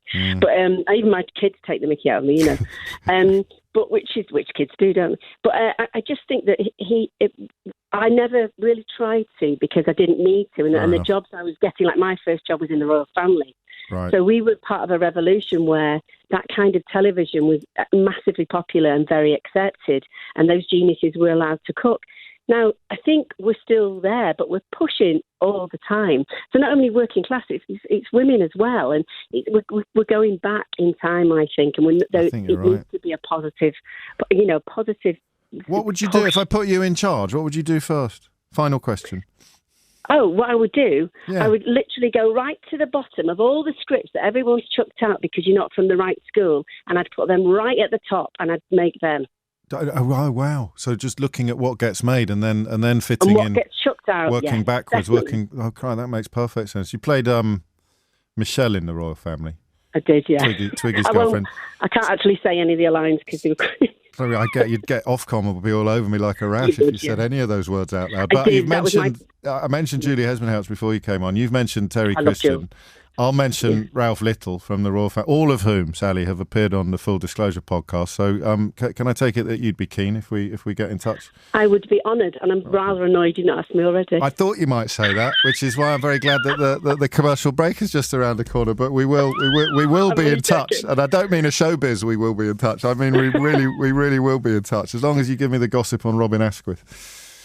It's too much. How long have you got? That's a separate show entirely. Sally, thank you. I'm so glad you were listening today. And that simple explanation of the importance of access, I couldn't have come from anybody better qualified to do it. It really couldn't. So do look out for that imminent episode of Full Disclosure as well. 11:44 is the time. Tim's in Belfast. Tim, what would you like to say? Hi, James. Hello, mate. Whenever people were growing up in Northern Ireland, particularly at my age, and even recently, the idea of saying that you wanted to work in the creative industries was pretty limited. There were advertising agencies, and that was about it. But in about 2005, Northern Ireland Screen got set up. And in recent years, I'm sure you're completely aware of this, that Game of Thrones, Line of Duty, various other major television programmes have all been produced in Northern Ireland. Yes. And that came about because they put in place a system that included education. And you mentioned something about the people sort of slightly sneering about the jobs, but part of it's even before that, people being aware that these types of jobs exist. So NI Screen created a thing called the Moving Image Arts A-Level, which was then started to be taught throughout the schools. They then developed the Moving Image Arts GCSE. Whenever Game of Thrones then arrived, there were people who had been through this process who could apply for jobs. Every time the programme was made, there were a number of trainees from all sorts of backgrounds. Anyone who was interested. This is deliberate. I mean, this is engineering to make sure that people are getting into these slots who would not ordinarily be able to access them. But you've got to remember in Northern Ireland, they weren't even accessible. There were no slots to get to. No, of course not. So first of all, you've got to attract the productions, and then you can start inserting the candidates. And it was a chicken and egg. As more production came, more jobs were created. The talent base is phenomenal. I mentioned a guy who used to be a market gardener in a place called Strangford, is now internationally renowned as a set dresser And there are people of all every human. You can hardly shake a stick in Northern Ireland without having met somebody who's been an extra, but also whose children have gone on to work from literally all sorts of backgrounds, have gone on to work in the film industry, not just here but internationally. And every Game of Thrones had 30 trainees. I didn't know that. I didn't know that bit. I didn't know it was so rigidly imposed. And we've run out of time, Tim. I guess it has to be. That's a really powerful point. In fact, you marry that to what Sally said about making sure that the kind of scripts coming from the kind of people who are so underrepresented get properly looked at and then produced, and then factor in the very deliberate attempts to bring people into the production process who would not ordinarily access it, and you get a little idea of what a more positive future could look like. Thank you, mate. It's just coming up to 11:47. It is 10 to 12. You're listening to James O'Brien on LBC. Coming up later in the programme, we're going to look at Gary Lineker's comments about children not being taught how to cook and what it is actually like to reach adulthood without being able to cook. I think we are. There's still room for a lurch back towards the deeper end of our conversation, but we will almost certainly also be getting a proper explainer on South Africa's latest intervention at the International Court of Justice, where they are seeking an urgent order for Israel to end its current assault on Rafah, to halt its military action across the entire Gaza Strip, and to allow...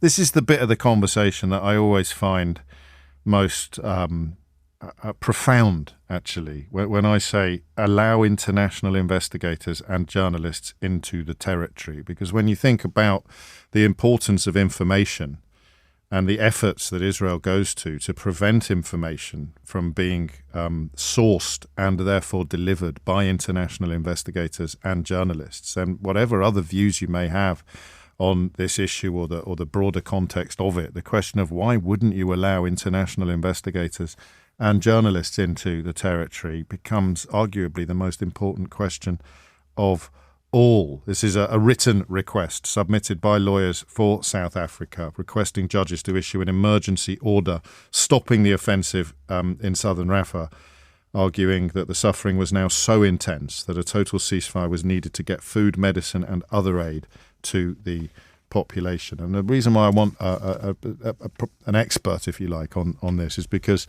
the bit of confusion last time around the question of genocide and plausibility, with an awful lot of the media, myself included, reporting that the finding of the court was that genocide in Gaza was plausible, whereas in fact, and you may think this is nuanced or hair-splitting, but it's important to be accurate on these things. In fact, it was found that the need to protect the Palestinian people from genocide could become plausible or was plausible. So it's a different proposition. It is plausible that genocide is being committed is not the same as it is plausible that Palestinian people may need to be protected from genocide. And as I say, you may think that's a hair-splitting exercise. I disagree. Let's get back to the conversation about working class people just simply not getting into the creative arts. Mark speaks for lots of you when he says, that was brilliant from Sally Lindsay. You could have just switched the phone lines off, James, and let her talk for the rest of the show. You're not kidding. It was a joy to listen to. Get her on Full Disclosure pronto, and I will. I definitely will. But a quick word about Full Disclosure, which, as you know, is my sort of long interview project. It's at my podcast where I get to sit down with people for an hour. But what often happens, what I try to do with most but not all guests, is talk about the life before you knew who they were. And that's why it's particularly interesting when you speak to working class actors, because the journey that they have taken to success is going to be very, very different from the journey taken by people from different backgrounds. So as I say, it's Julie Hesmanhouse on last week's episode, and she really immersed herself in the world that Sally just described. And then when we get Sally on, her journey from a school where nobody would have expected you to sort of be an actor when you grow up, to being one of the best known actors in the country and a producer and writer of her own material. That's the bit that interests me the most. And that's why Full Disclosure is such a joy to do, because you find out the stuff you didn't know. It is 11:53. Let's get back to the conversation. Lewis is in Dunstable. Lewis, what made you pick up the phone? Hello, James. Thank you ever so much for taking my call, and your wonderful team and producer as well. Let's not get carried away, Lewis. So I wanted to chat about, I didn't want to work in acting. I wanted to work more directing and working with children in creating projects in that form. And while I was at university, I had the freedom, both financially and freedom of time, to be able to work with my local theatre, which was in Northampton, on projects every day, most evenings, and I had all that availability to build those connections, build that standard of work why did you? Because you were subsidised by... Yes, by your... I was subsidised by university. I had my maintenance loan. I had all of that freedom to do, and I worked on multiple projects and really put my heart and soul into them. Right. But the moment that university finished, all that financial freedom went. I needed to get a job to have a roof over my head, to stay in Northampton. Yeah. And the minute that happened, all my availability vanished. My ability to say yes to projects changed because I would have to then request time off from work, and I worked in retail, which then meant I had to organise with other people covering shifts. Yeah. And from that moment on... It's the simplest thing, isn't it, Lewis? It's the simplest thing, and yet it really merits repetition, that if you can actually say, I'm available all the time, you move ahead of the person who says, I can't do Thursday, I've got to actually work, otherwise I won't be able to pay my rent this month. Absolutely, and it became that sort of recurring thing. And there was a moment where I was called in very last minute. I had a weekend off to go and help a project, one of the major projects they were doing. I walked in and I was passed on to one of the directors from the National Theatre, and I was working with them. And it was a moment of, you've called me in last minute to come and help out the project because you've not got enough people. You've put me with one of the biggest people in the country for the theatre world. Sliding door moment, isn't it? And yet, because my availability wasn't there, and because the theatre at that point knew that I had to finance myself, that was the end of that. And after that point, projects became sporadic. I would have to take off holiday. I'd have to sacrifice finances just to work on projects where often they couldn't pay you, or it was only paying for sort of costing for things. What are you doing now? I work now teaching children drama and theatre for a company, and I absolutely love it. And what's really important, and why I think it really matters, is that I could connect to kids in a very different way. I had that kind of... I came from Luton. I say Luton, I really should say Luton. I had that connection. I really could make kids laugh. Why does that matter? So why would you, and I'm fully prepared for you to be as rude as you like about me, but why would you, walking into that room with kids from a let's just say a working class background, because that's the phraseology in the study that they've done in Sheffield, why would you be able to provide something in that space that I, for example, couldn't provide? I guess because I was much more gruff and ready. I had that ability to drop into slang. I didn't have that air of class about me. I would very much, in a sense, sort of get my hands dirty. And there's a phrase that I love repeating for the kids that I teach is, we created a safe space for dangerous things. And I think coming from a working class background, I love it. So much fun. Because I had They believe you. Absolutely, and they knew that also they were free with me. They could be cheeky with me. They could be sassier. They could be more rebellious because they knew that, do you know what you're going to do? Whatever you do, I'm going to be better than you. You're going to take a mickey out of me. I'll take the mickey out of you. And because they knew it was genuine, they knew that it was coming from a space where, they could say silly things about me. They could. So it becomes self-replicating then, because some of the children that you work with may go on to succeed or work within the industry, but perhaps that they would be less likely to make that step if they hadn't had the benefit of your guidance earlier. So it becomes perpetuating this problem, which is why once the figure starts dropping, once the percentage of working class representation in the creative industry starts dropping, it's very hard to stop it because of that nature of you can't be what you can't see. Was it the Royal and Derngate where you were working as a kid? It was, yeah. I worked. I love that theatre. It's a lovely theatre. I love that. It's one of them. I did a national tour with the book, and I got I thought when I was a kid I wanted to be an actor, and obviously it was never going to happen. But that's the closest I've ever got, being backstage places like that, and seeing the the props room and that particular theatre, though, is an absolute jewel, isn't it, Lewis? It is, and I worked backstage. I did lighting and sound for a great them. Vibe there as well. There seemed to be still a very good vibe there, albeit that it was just a gob on a stick on stage talking about his book rather than a proper production. I like the feeling of it.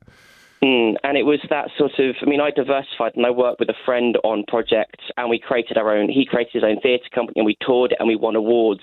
But it got to a point, even though we won multiple awards, we sold out shows, they got to a point where we couldn't continue to fund and pay for the project to carry on. And eventually you just run out of road, as you say, almost like when you're talking about the cost of living, you run out of money before you run out of month kind of thing. And that was the thing. He made everything ourselves. We sourced everything for free. And some of the highlights, I remember, just to sort of finish on a real high, I remember a father bringing his two sons to one of our shows and his son sat on opposite knees and you could see this poor dad sort of straining under the weight of these two kids, sat perfectly still for 40 minutes. And then once the show finished, the kids rushed forward to come and meet the puppets and the props we had. And I got to see this dad finally stretch his knees out, look at sort of that relief he had, but then look at him as his two kids were yelling. He said, come and meet them, Dad. Oh, how exciting. And it's just those... It's magic. And those moments stay with you forever. Even if you haven't got in a million years, you're not going to go into the industry. You find stories that are relevant to you. Stories... sounding a little bit, if I may sound for a moment, a little bit dreamy. It's stories that set you free from the quotidian, from your daily life. It's why fascists hate the arts, historically, because imagining what it is like to be somebody else teaches you empathy, and empathy teaches you to resist attempts to persecute based on immutable characteristics. Lewis, thank you. It's just gone 12 noon. It is 4 minutes after 12. You're listening to James O'Brien on LBC. This is a new one. How long have you been listening to this programme? Go on. How many times can we honestly say that we're going to have a conversation that we've never had before in any way, shape or form? Part of the problem with me doing this now is that you'll text me and you'll say, oh, actually, James, I think you'll find that you talked about that in 2018 or 2000. And how long have I been? Yeah, 2008. I go, no, I'm sure I haven't. We've talked about food. We've talked about children and food. We've talked about school dinners. We've talked about the importance of nutrition. We've talked about, in fact, the biggest sort of penny drop moment, the biggest kind of shock moment we've had in recent years was when we were talking about school dinners in other countries. I'm increasingly drawn to that, I don't know whether you've noticed. Asking what happens in other countries, just as a way of working out how we're getting on, or whether things are as bad as some of us fear, or whether things are actually a little bit better than perhaps we allow. So you look, well, what happens in other countries? I'll tell you the one we haven't done, which I thought about on Wednesday when we were talking about Mel Stride and Jeremy Hunt claiming that there's loads of jobs out there if you can just be bothered to look. What we haven't done is look at what sort of support you get when you lose your job in other countries. And some of the stuff that's come in unprompted about what other countries do to keep you buoyant and solvent while you go about the business of trying to find a new job commensurate with your old job. I mean, it was almost like the school dinners. We're talking about, if you weren't listening, we're talking about English school dinners, which seem to have lurched back in the direction of the turkey twizzler, despite the best efforts of Jamie Oliver and others. And parents in France first and then other countries started sending me pictures of the menu at their children's schools, or even pictures of their lunches. And the French in particular were like, 3-course meals when our kids are getting pizza and chips or something like that. And that must have an impact on pretty much every area of their life. But if the information I was receiving on Wednesday was correct, then the support you get when you're unemployed in other countries, notably I think Scandinavian countries, compared to what you get here, is breathtaking. So we might get onto that one day. We're not getting onto it today. Well, we might get onto it today. Not that specific thing, but we might get onto a comparison. 2 stories in the news about children and food. The first, that they're being forced into unhealthy food choices at school because companies are pushing meal deals. Healthy lunches tend to cost more and have fewer options than the unhealthy meals. It's only 7 schools in the UK that have taken part in this research, but it shows that they tempt pupils to go for the grab-and-go options such as pizza rather than the more sustaining and nutritious meal, which I just touched upon by talking about a sense of lurching back towards the days of the turkey Twizzler. But I love that the story that we're actually going to use as our way into this for a bunch of reasons, but chiefly because the Daily Mail has chosen to treat this story in such a pathetically predictable way that I thought I'd share it with you for the giggle value. So Gary Lineker has talked about how important it would be, how good it would be if children were taught more to cook at school. He says, I think that's the thing we fail our kids on. I think it should be an absolutely must learn at school. Now, why is he talking about food? Well, he's on a podcast with the owner of the River Cafe. He is literally on a podcast that talks about food.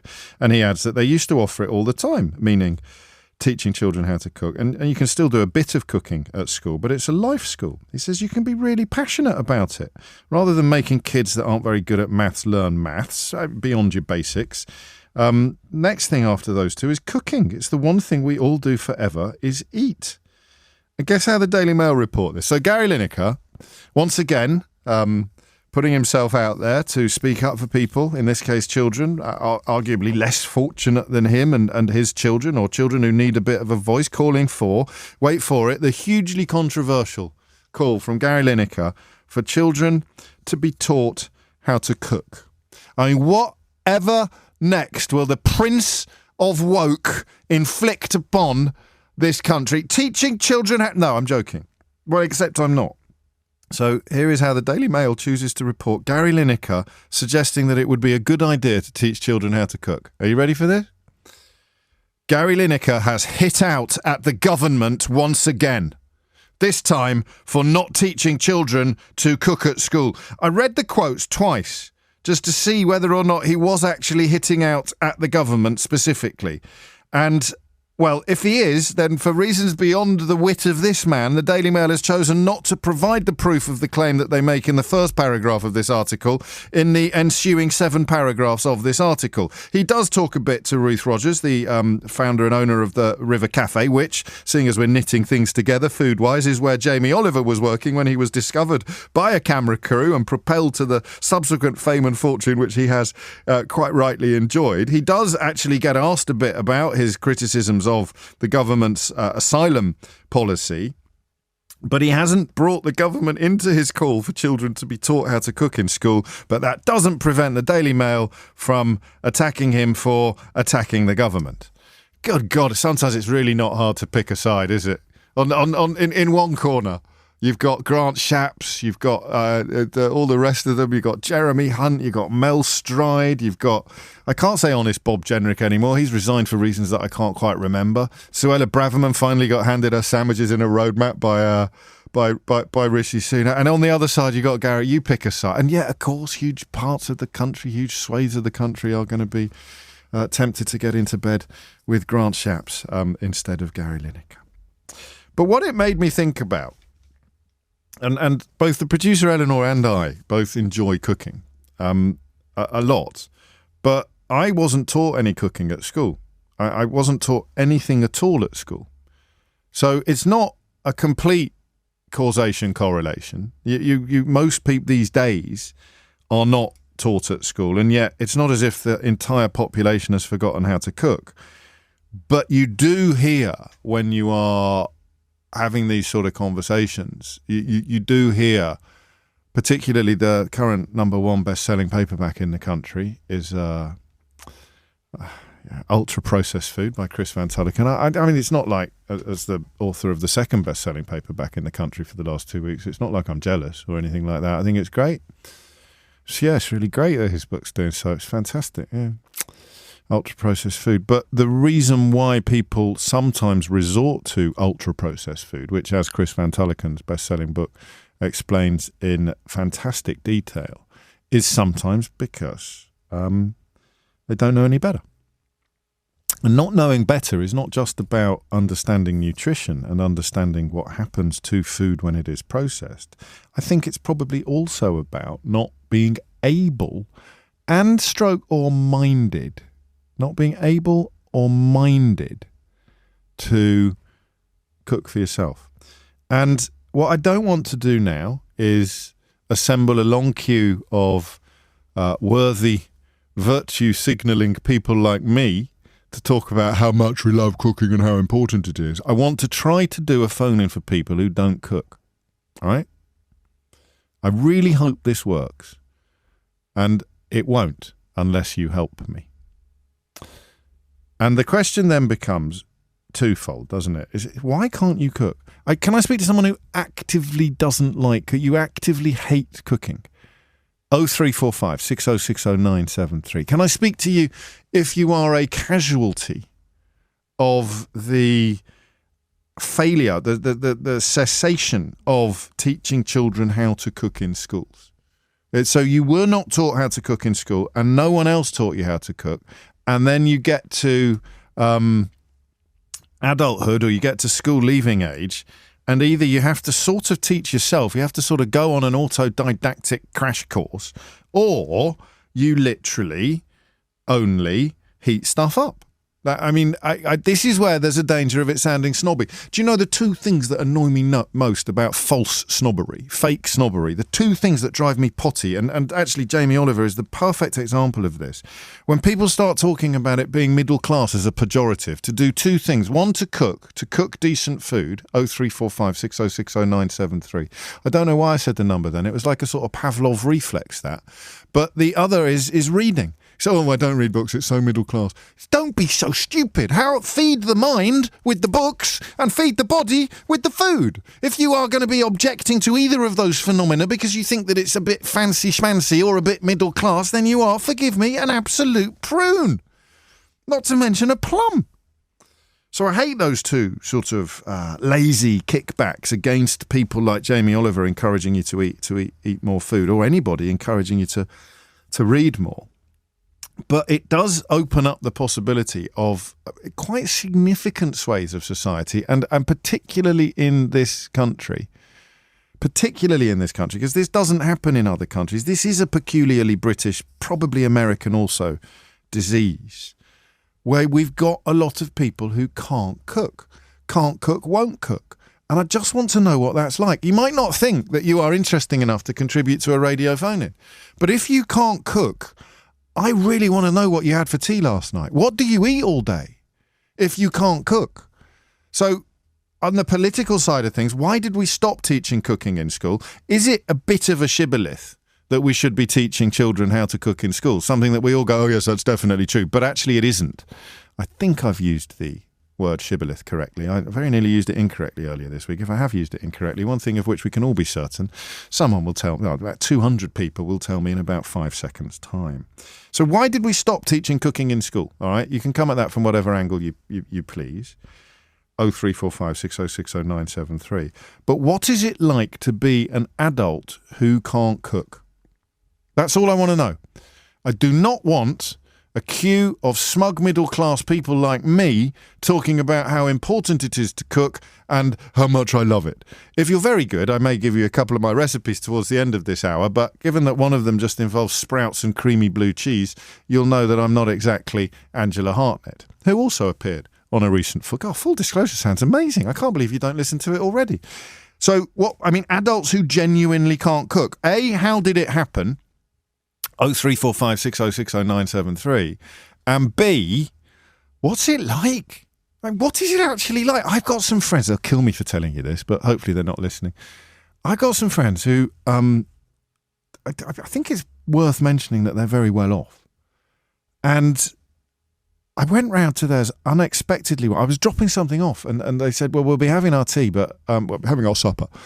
We'll be having our supper, but do pop in anyway. Have a glass of wine. And so I thought, yeah, all right, I'll do that, because otherwise I'm going to have to make another detour later in the week.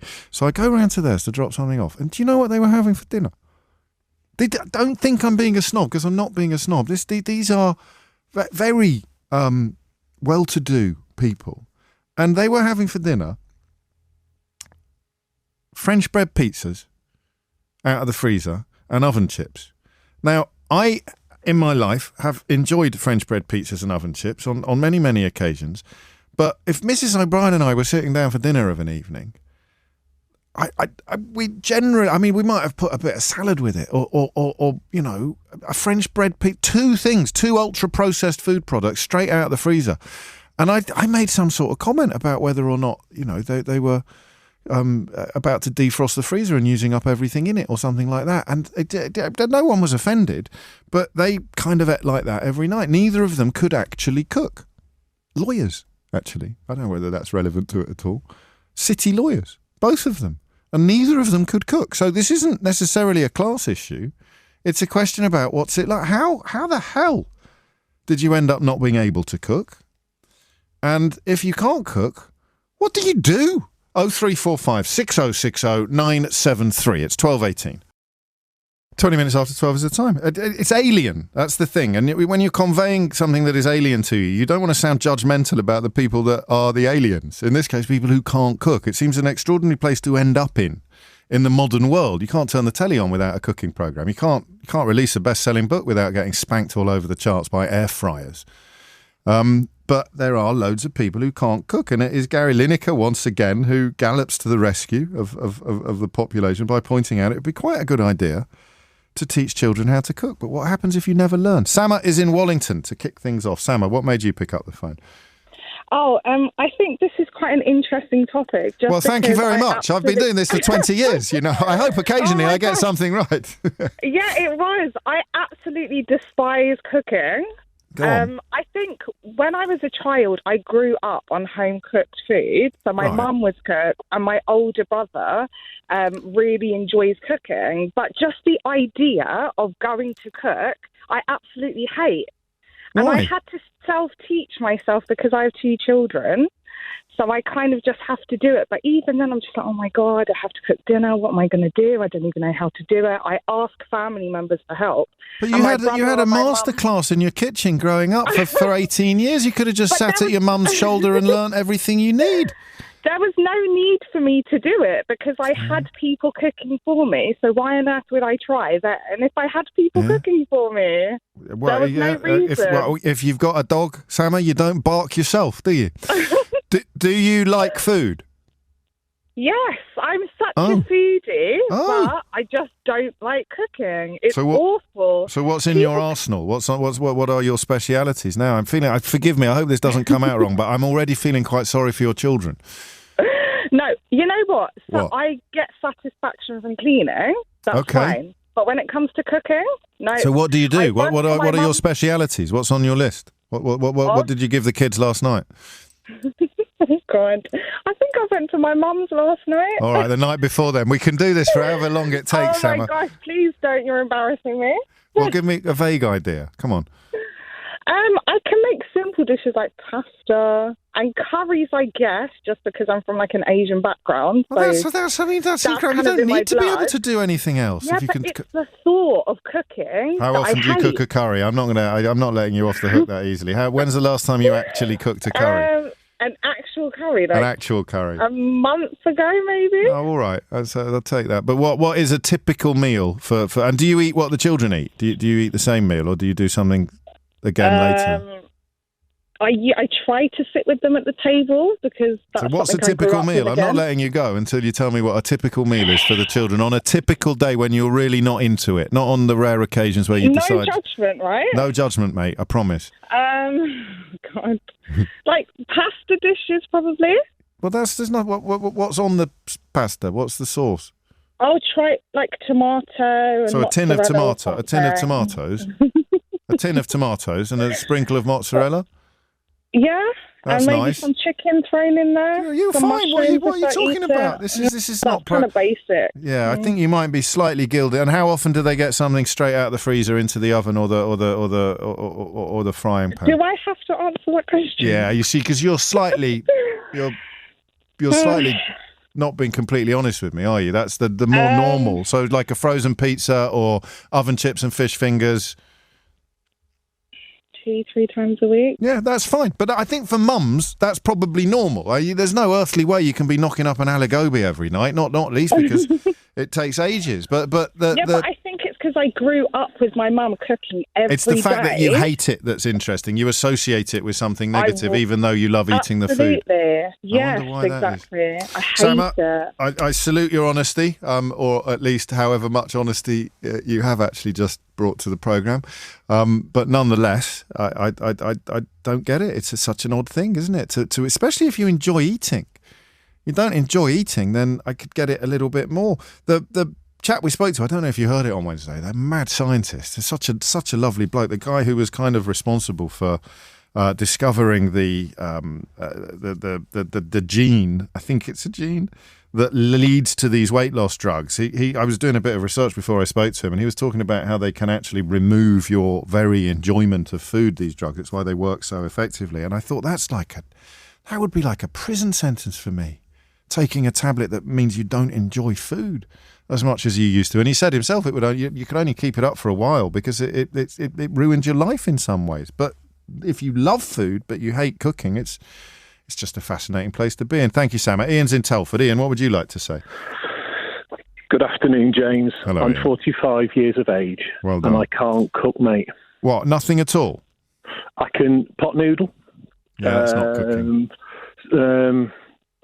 I can rustle up now a spaghetti bolognese because my wife, I think, got that fed up with me. She stood over me and watched me and said, "It's simple. Even an idiot like you can do this." Yes. But why do you think this is? Why did you reach your majority without really being able to cook anything? What did you eat when you were single? I've never been single. Oh, yeah, fair enough. I haven't. I believe you. It's like me and driving. My mum did the business for me all my life, cooking-wise. Yeah. She would just produce this food, no questions asked. No, you need to come in and learn. But you did, yes, exactly. But you never did. No. Well, you're not curious, man. Did you not think, God, that's delicious. What's she done with this? No. Why? And you know what? I'm a food snob, James, as well now. I've become, in my 30s, I've become an absolute food snob. And I love food. But the standing in the kitchen for an hour is probably the worst thing I could think of doing. Does it intimidate you, the thought of having to get everything right at the same time and sprinkling this and timing that? Yes, I did say to your producer, Sunday dinner, I find that amazing, how these women disappear into a kitchen and everything arrives on it. Okay, of course, sorry, yeah. And everything arrives on a plate. In some ways, that's the biggest challenge. The same with the fry-up, actually, is getting lots of different constituent parts on the plate and ready at the same time. But and I can see why that would be intimidating. But are you proud of your spaghetti bolognese, Ian? It's good. And do you embellish it? Do you experiment with it? Do you think your spaghetti bolognese is nicer than your wife's spaghetti? It wouldn't beat mine. It wouldn't be. 10 quid says it. Do you use chicken livers? Okay, you got me there. Yeah, there you go. Back here, get back in your box, pal. All right. Do you use pancetta? You're too middle class for me. It's not middle class, you see. That's what I was talking about. It's Italian. It's Italian peasant food. It's not peasant food. That would be a sort of puttanesca. Have you ever tried a puttanesca? No, you're not even speaking my language now. We're on totally different pages. It's Italian. It's such an easy thing to do, man. It's such an easy thing to do. Shall I tell you how to do it? By all means. Just get a tablespoon of oil in your pan. Yes. Right. 6 anchovies. Okay. Don't get put off by the anchovies. Melt them down. Let the anchovies melt. Just push them around a bit into the oil until they've actually melted into the oil. Lob in some garlic. You don't even need onions for this dish. Lob in some garlic, and then add some chopped up black olives. Yeah. Some capers. Okay. And a tin of tomatoes. Yes. If you want a few chili flakes, I would personally, but not everybody likes chili flakes. Yeah, my wife's a big fan of chili flakes. Well, you cook this for her tonight. And remember, you can rewind this on Global Player. You can pause and rewind this recipe on Global Player. Yes, okay. Just let that simmer away for 15 minutes or so, and then serve it with spaghetti, and it will knock her socks off. You know, up until probably 3 weeks ago, I didn't even know how to cook the spaghetti. I had to get her in to help me do that. Well, you can read the box. A little glug of oil in the pan and plenty of salt in the water if you can. But just have a crack at that puttanesca, mate. And it's a pleasure to cook that. And it's really quick and easy. It's all in one pan. You'll probably have to go out and buy anchovies and capers, and olives. But buy the olives in the packet, in the vacuum dried packet, so that you just need to give them a bit of a mush up. And that is a recipe that will start your weekend off with a bang, Ian. Are you moving into cookbooks, James? No, not yet, mate. No, not yet. I've got enough on that. Well, if you can't beat them, join them, mate. Seriously, see how it goes, because I feel that this is evangelical territory. A life without cooking, man, is like a life without reading. It's coming up to 12:30. You are listening to James O'Brien on LBC. Tim Humphrey is here with your headlines. Suggestions for my next book now include How They Broke Bread from Robin and How I Fed Britain by Alan. Listen, don't put oil in your cooking water. I never do, actually, but I always thought you were supposed to. So I said to Tim that he should, but no, don't. Lots of people have been in touch saying, no, God, no, don't do that. Which I'm more than happy to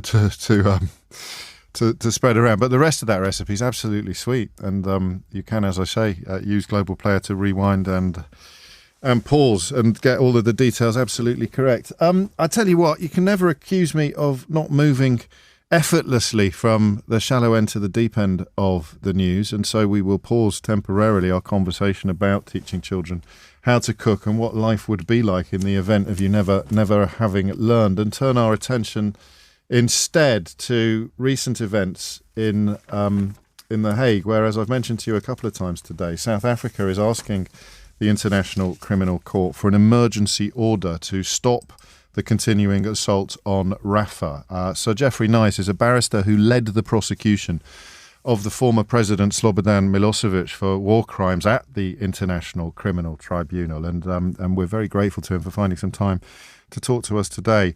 We should begin, if we may, Sir Geoffrey, with a sort of layman's guide to exactly what's happening, because even some of the best commentators in the world got a little confused about the relationship between plausibility and genocide during the last round of South Africa's case at the International Criminal Court. So in your own words, exactly what is happening here? You need to kick off with this court deals with treaties and other agreements between nations. The Genocide Convention is an agreement between parties to that convention who agree that they will take steps immediately to stop any possible genocide and to punish it. That is the basis upon which South Africa, otherwise completely unconnected with the detail of the Israel-Gaza conflict, took steps, as it was entitled to do, if not even obliged to do in certain circumstances, to stop Israel committing any genocide it may have been committing, and to ensure that those who were entitled to the protection of the Genocide Convention, that is to say, in this case, and this part of the conflict, the Gazan citizens, were protected from the risk of genocide. What the court decided, and this is where the problem arose in the short-circuiting that journalists and others made. That's a great phrase.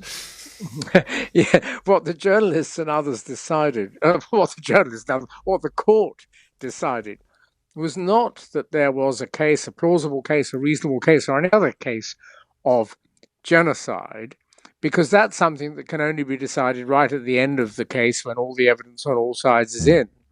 What it decided was, and it uses the word plausible that doesn't really appear elsewhere except in this category of International Court of Justice work, it decided there was a plausible case that the right of the Gazan people not to suffer genocide was at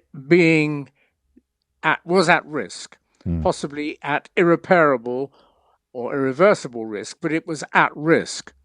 So because it found there was a risk that this group of people, Gazan citizens, might suffer genocide, then it took steps to ensure that their right not to suffer genocide was eliminated or reduced, and it made the orders that it did.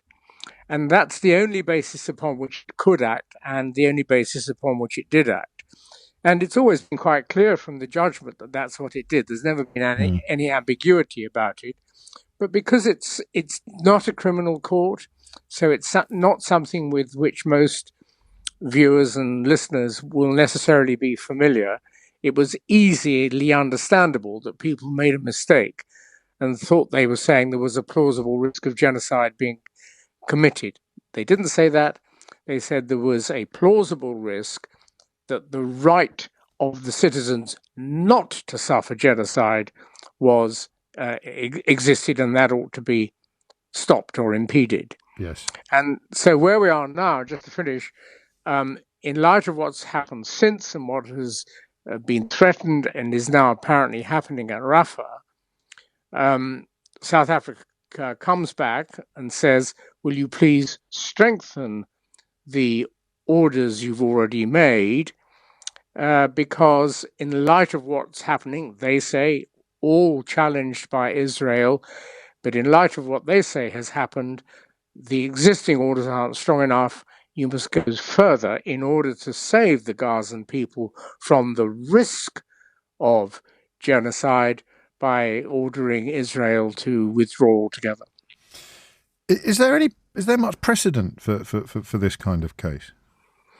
Yeah, there's plenty of precedent for provisional measures of this type built on the risk of genocide, including indeed in the Yugoslav case. Yes. But yes, there is. More interesting is whether these orders have the immediate effect that the parties seeking them want. And there's not much precedent in that respect. That doesn't mean to say the orders are wholly toothless, because you and your listeners and viewers will have noted that the stronger position that South Africa has been advancing sort of has moved and is moving in parallel with the stronger concerns about the nature of the military operation in Gaza, and in particular now against Rafah, the stronger reaction that is coming from Western countries. So if, and who knows what the judges will decide, but if they decide to strengthen the orders at all, that will then add to the pressure coming, for example, from President Biden and others not to go ahead with the attack on Rafah, or not to go ahead with it on the same basis. And it was interesting that in a court that normally stays pretty well silent and just listens to submissions, just before the end of the last submission on behalf of the State of Israel, one of the judges asked that Israel provide, and the orders being made that it should provide within 24 hours, an account of humanitarian situation in a particular part of southern Gaza. Now, what that indicates, one doesn't know, sure, but it may possibly forecast, I suppose, some kind of changed order dealing particularly with the provision of humanitarian aid. What's also, I think, interesting for trying to stand back and be objective, bearing in mind at all times that the attack on the 7th of October was unspeakably wicked, clearly criminal, and actually, for what it's worth, quite possibly genocidal on the part of some of those who were doing the attack. Standing back and trying to look at things as objectively as you can't miss the fact that part of the basis upon which South Africa is advancing is the words spoken by people at high levels in Israel, as well as the level of damage being done, and advancing more clearly the argument that what Israel may be trying to do, or may have been trying to do, is to obliterate Gaza, really, or remove Gazans from Gaza. Now, again, the Western world has been sometimes less fierce in protection of Gazans than it might have been. But recently, it certainly moved clearly in favor, as America has been specifically in saying, yes, no, the Gazans have got to stay there. There's no question of their being removed. That isn't going to happen. And so you may again find in step, if not in lockstep, but in step one with the other, the legal process at the ICJ, if it moves perhaps incrementally along the lines requested by South Africa, we find it in step with international public sentiment. That's a very long answer to explain how, well, it's appreciated. Although this order seems a bit strange to people who like to know things in black and white, there is genocide, there isn't, somebody's going to be punished, somebody's not. That's not what this court's about. But the orders it makes may seem academic only, but they're not, because they can have an effect. Because the other element of the South African case is a call for international investigators and journalists to be allowed into Gaza by Israel. So in the absence of that, how can the court judge on some of the questions such as irreparable damage or the destruction of the sort of Palestinian ability? I think the phrase is the foundation of Palestinian life. If the court doesn't have its own people on the ground and the media and international investigators are denied access, what does the court rely on? Well, it relies on what comes out to you, the journalists, who can't get in. But you get some information out. There are still people broadcasting from Rafah.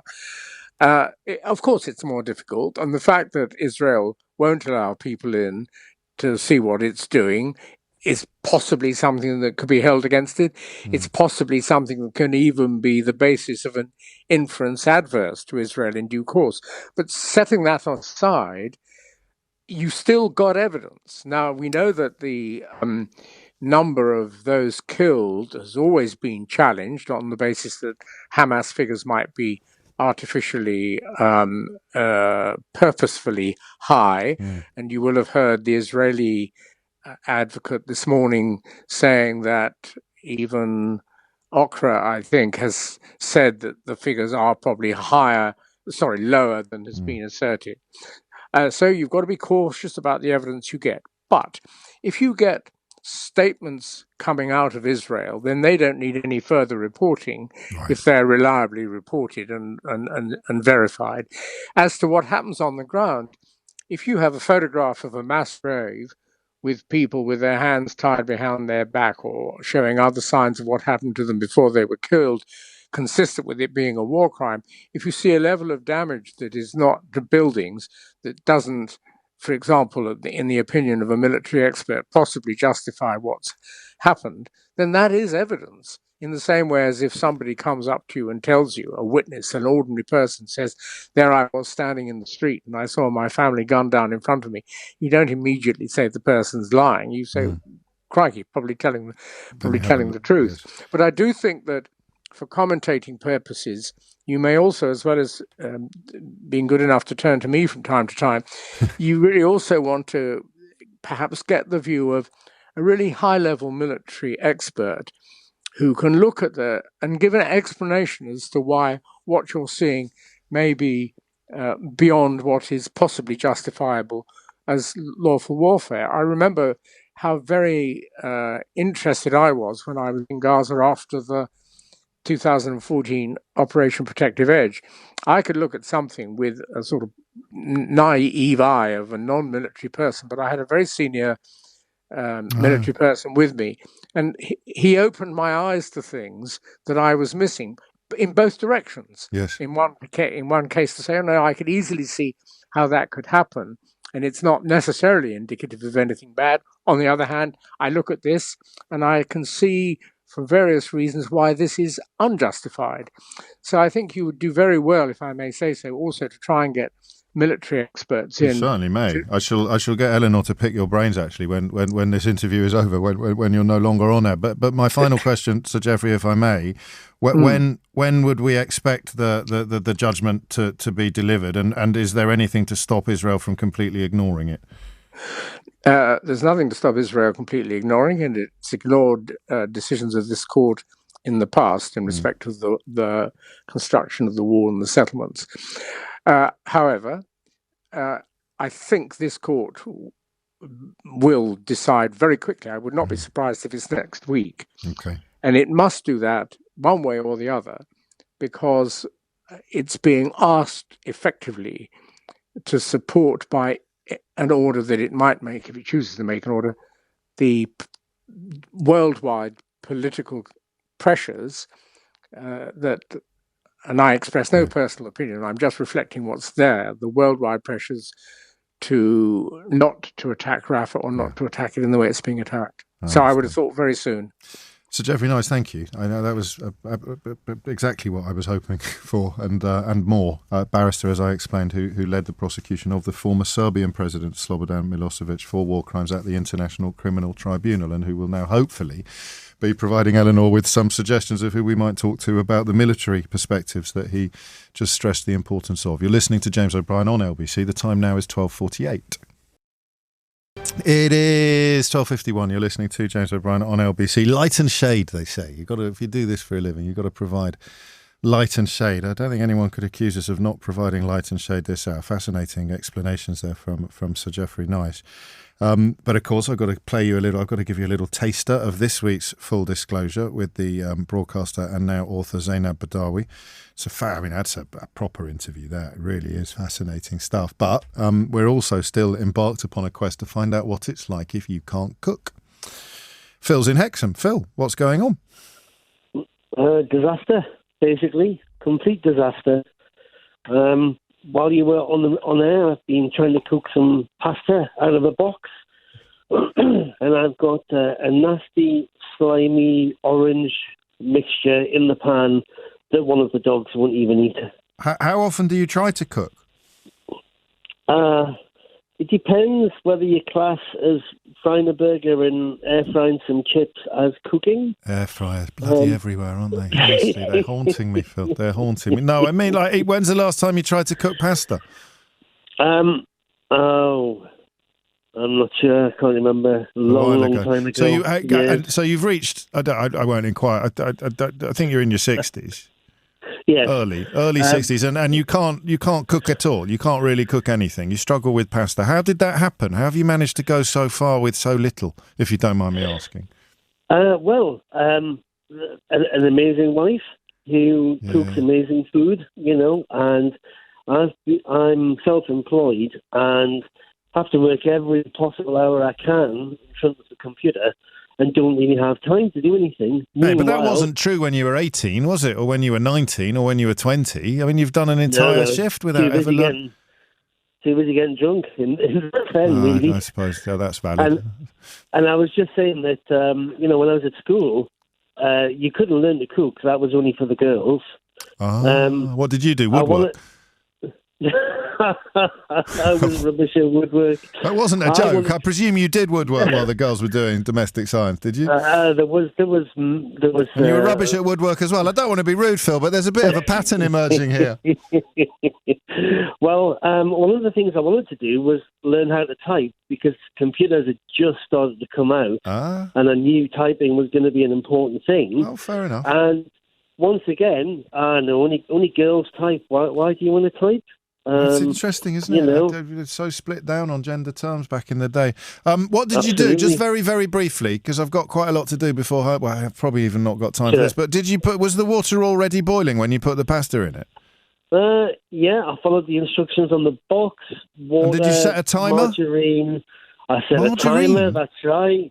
Oh, yeah, right. I can't. Maybe you I can't help you, Phil. Sorry. Even Jamie Oliver would struggle.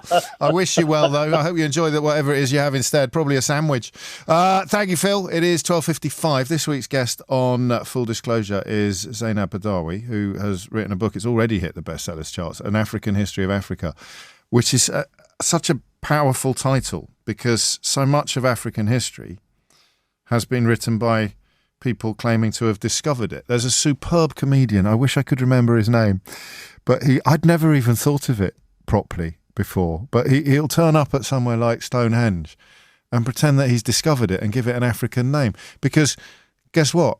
The Victoria Falls already had a name and were already known to exist before. Was it Livingstone? Was it Dr. Livingstone who claims to have discovered that? So all these Westerners who toured around Africa and elsewhere claiming to have discovered things. I was at school with a lad whose dad had a mountain named after him. And I remember thinking at the time, he was a sort of military cartographer. I remember thinking at the time, was there no one in that area before? Did they not have a name for that big hill? So that's why an African history of Africa was so important, and that is indeed one of the themes that Zainab and I talk about. I was rather taken aback by the fact that even Africans themselves on the continent know very little about their history. Yes. I wandered around Lagos University and spoke to the brightest and the best in Nigeria, asked them what they knew about their history. They said, well, the slave coast was along our coast here. Nigeria was formed in 1914. And I said, anything else? And they sort of drew a blank, you know. Yeah. And even my own mother, when I asked her about the pyramids in Sudan, she couldn't really tell you very much about the history. She'd seen them.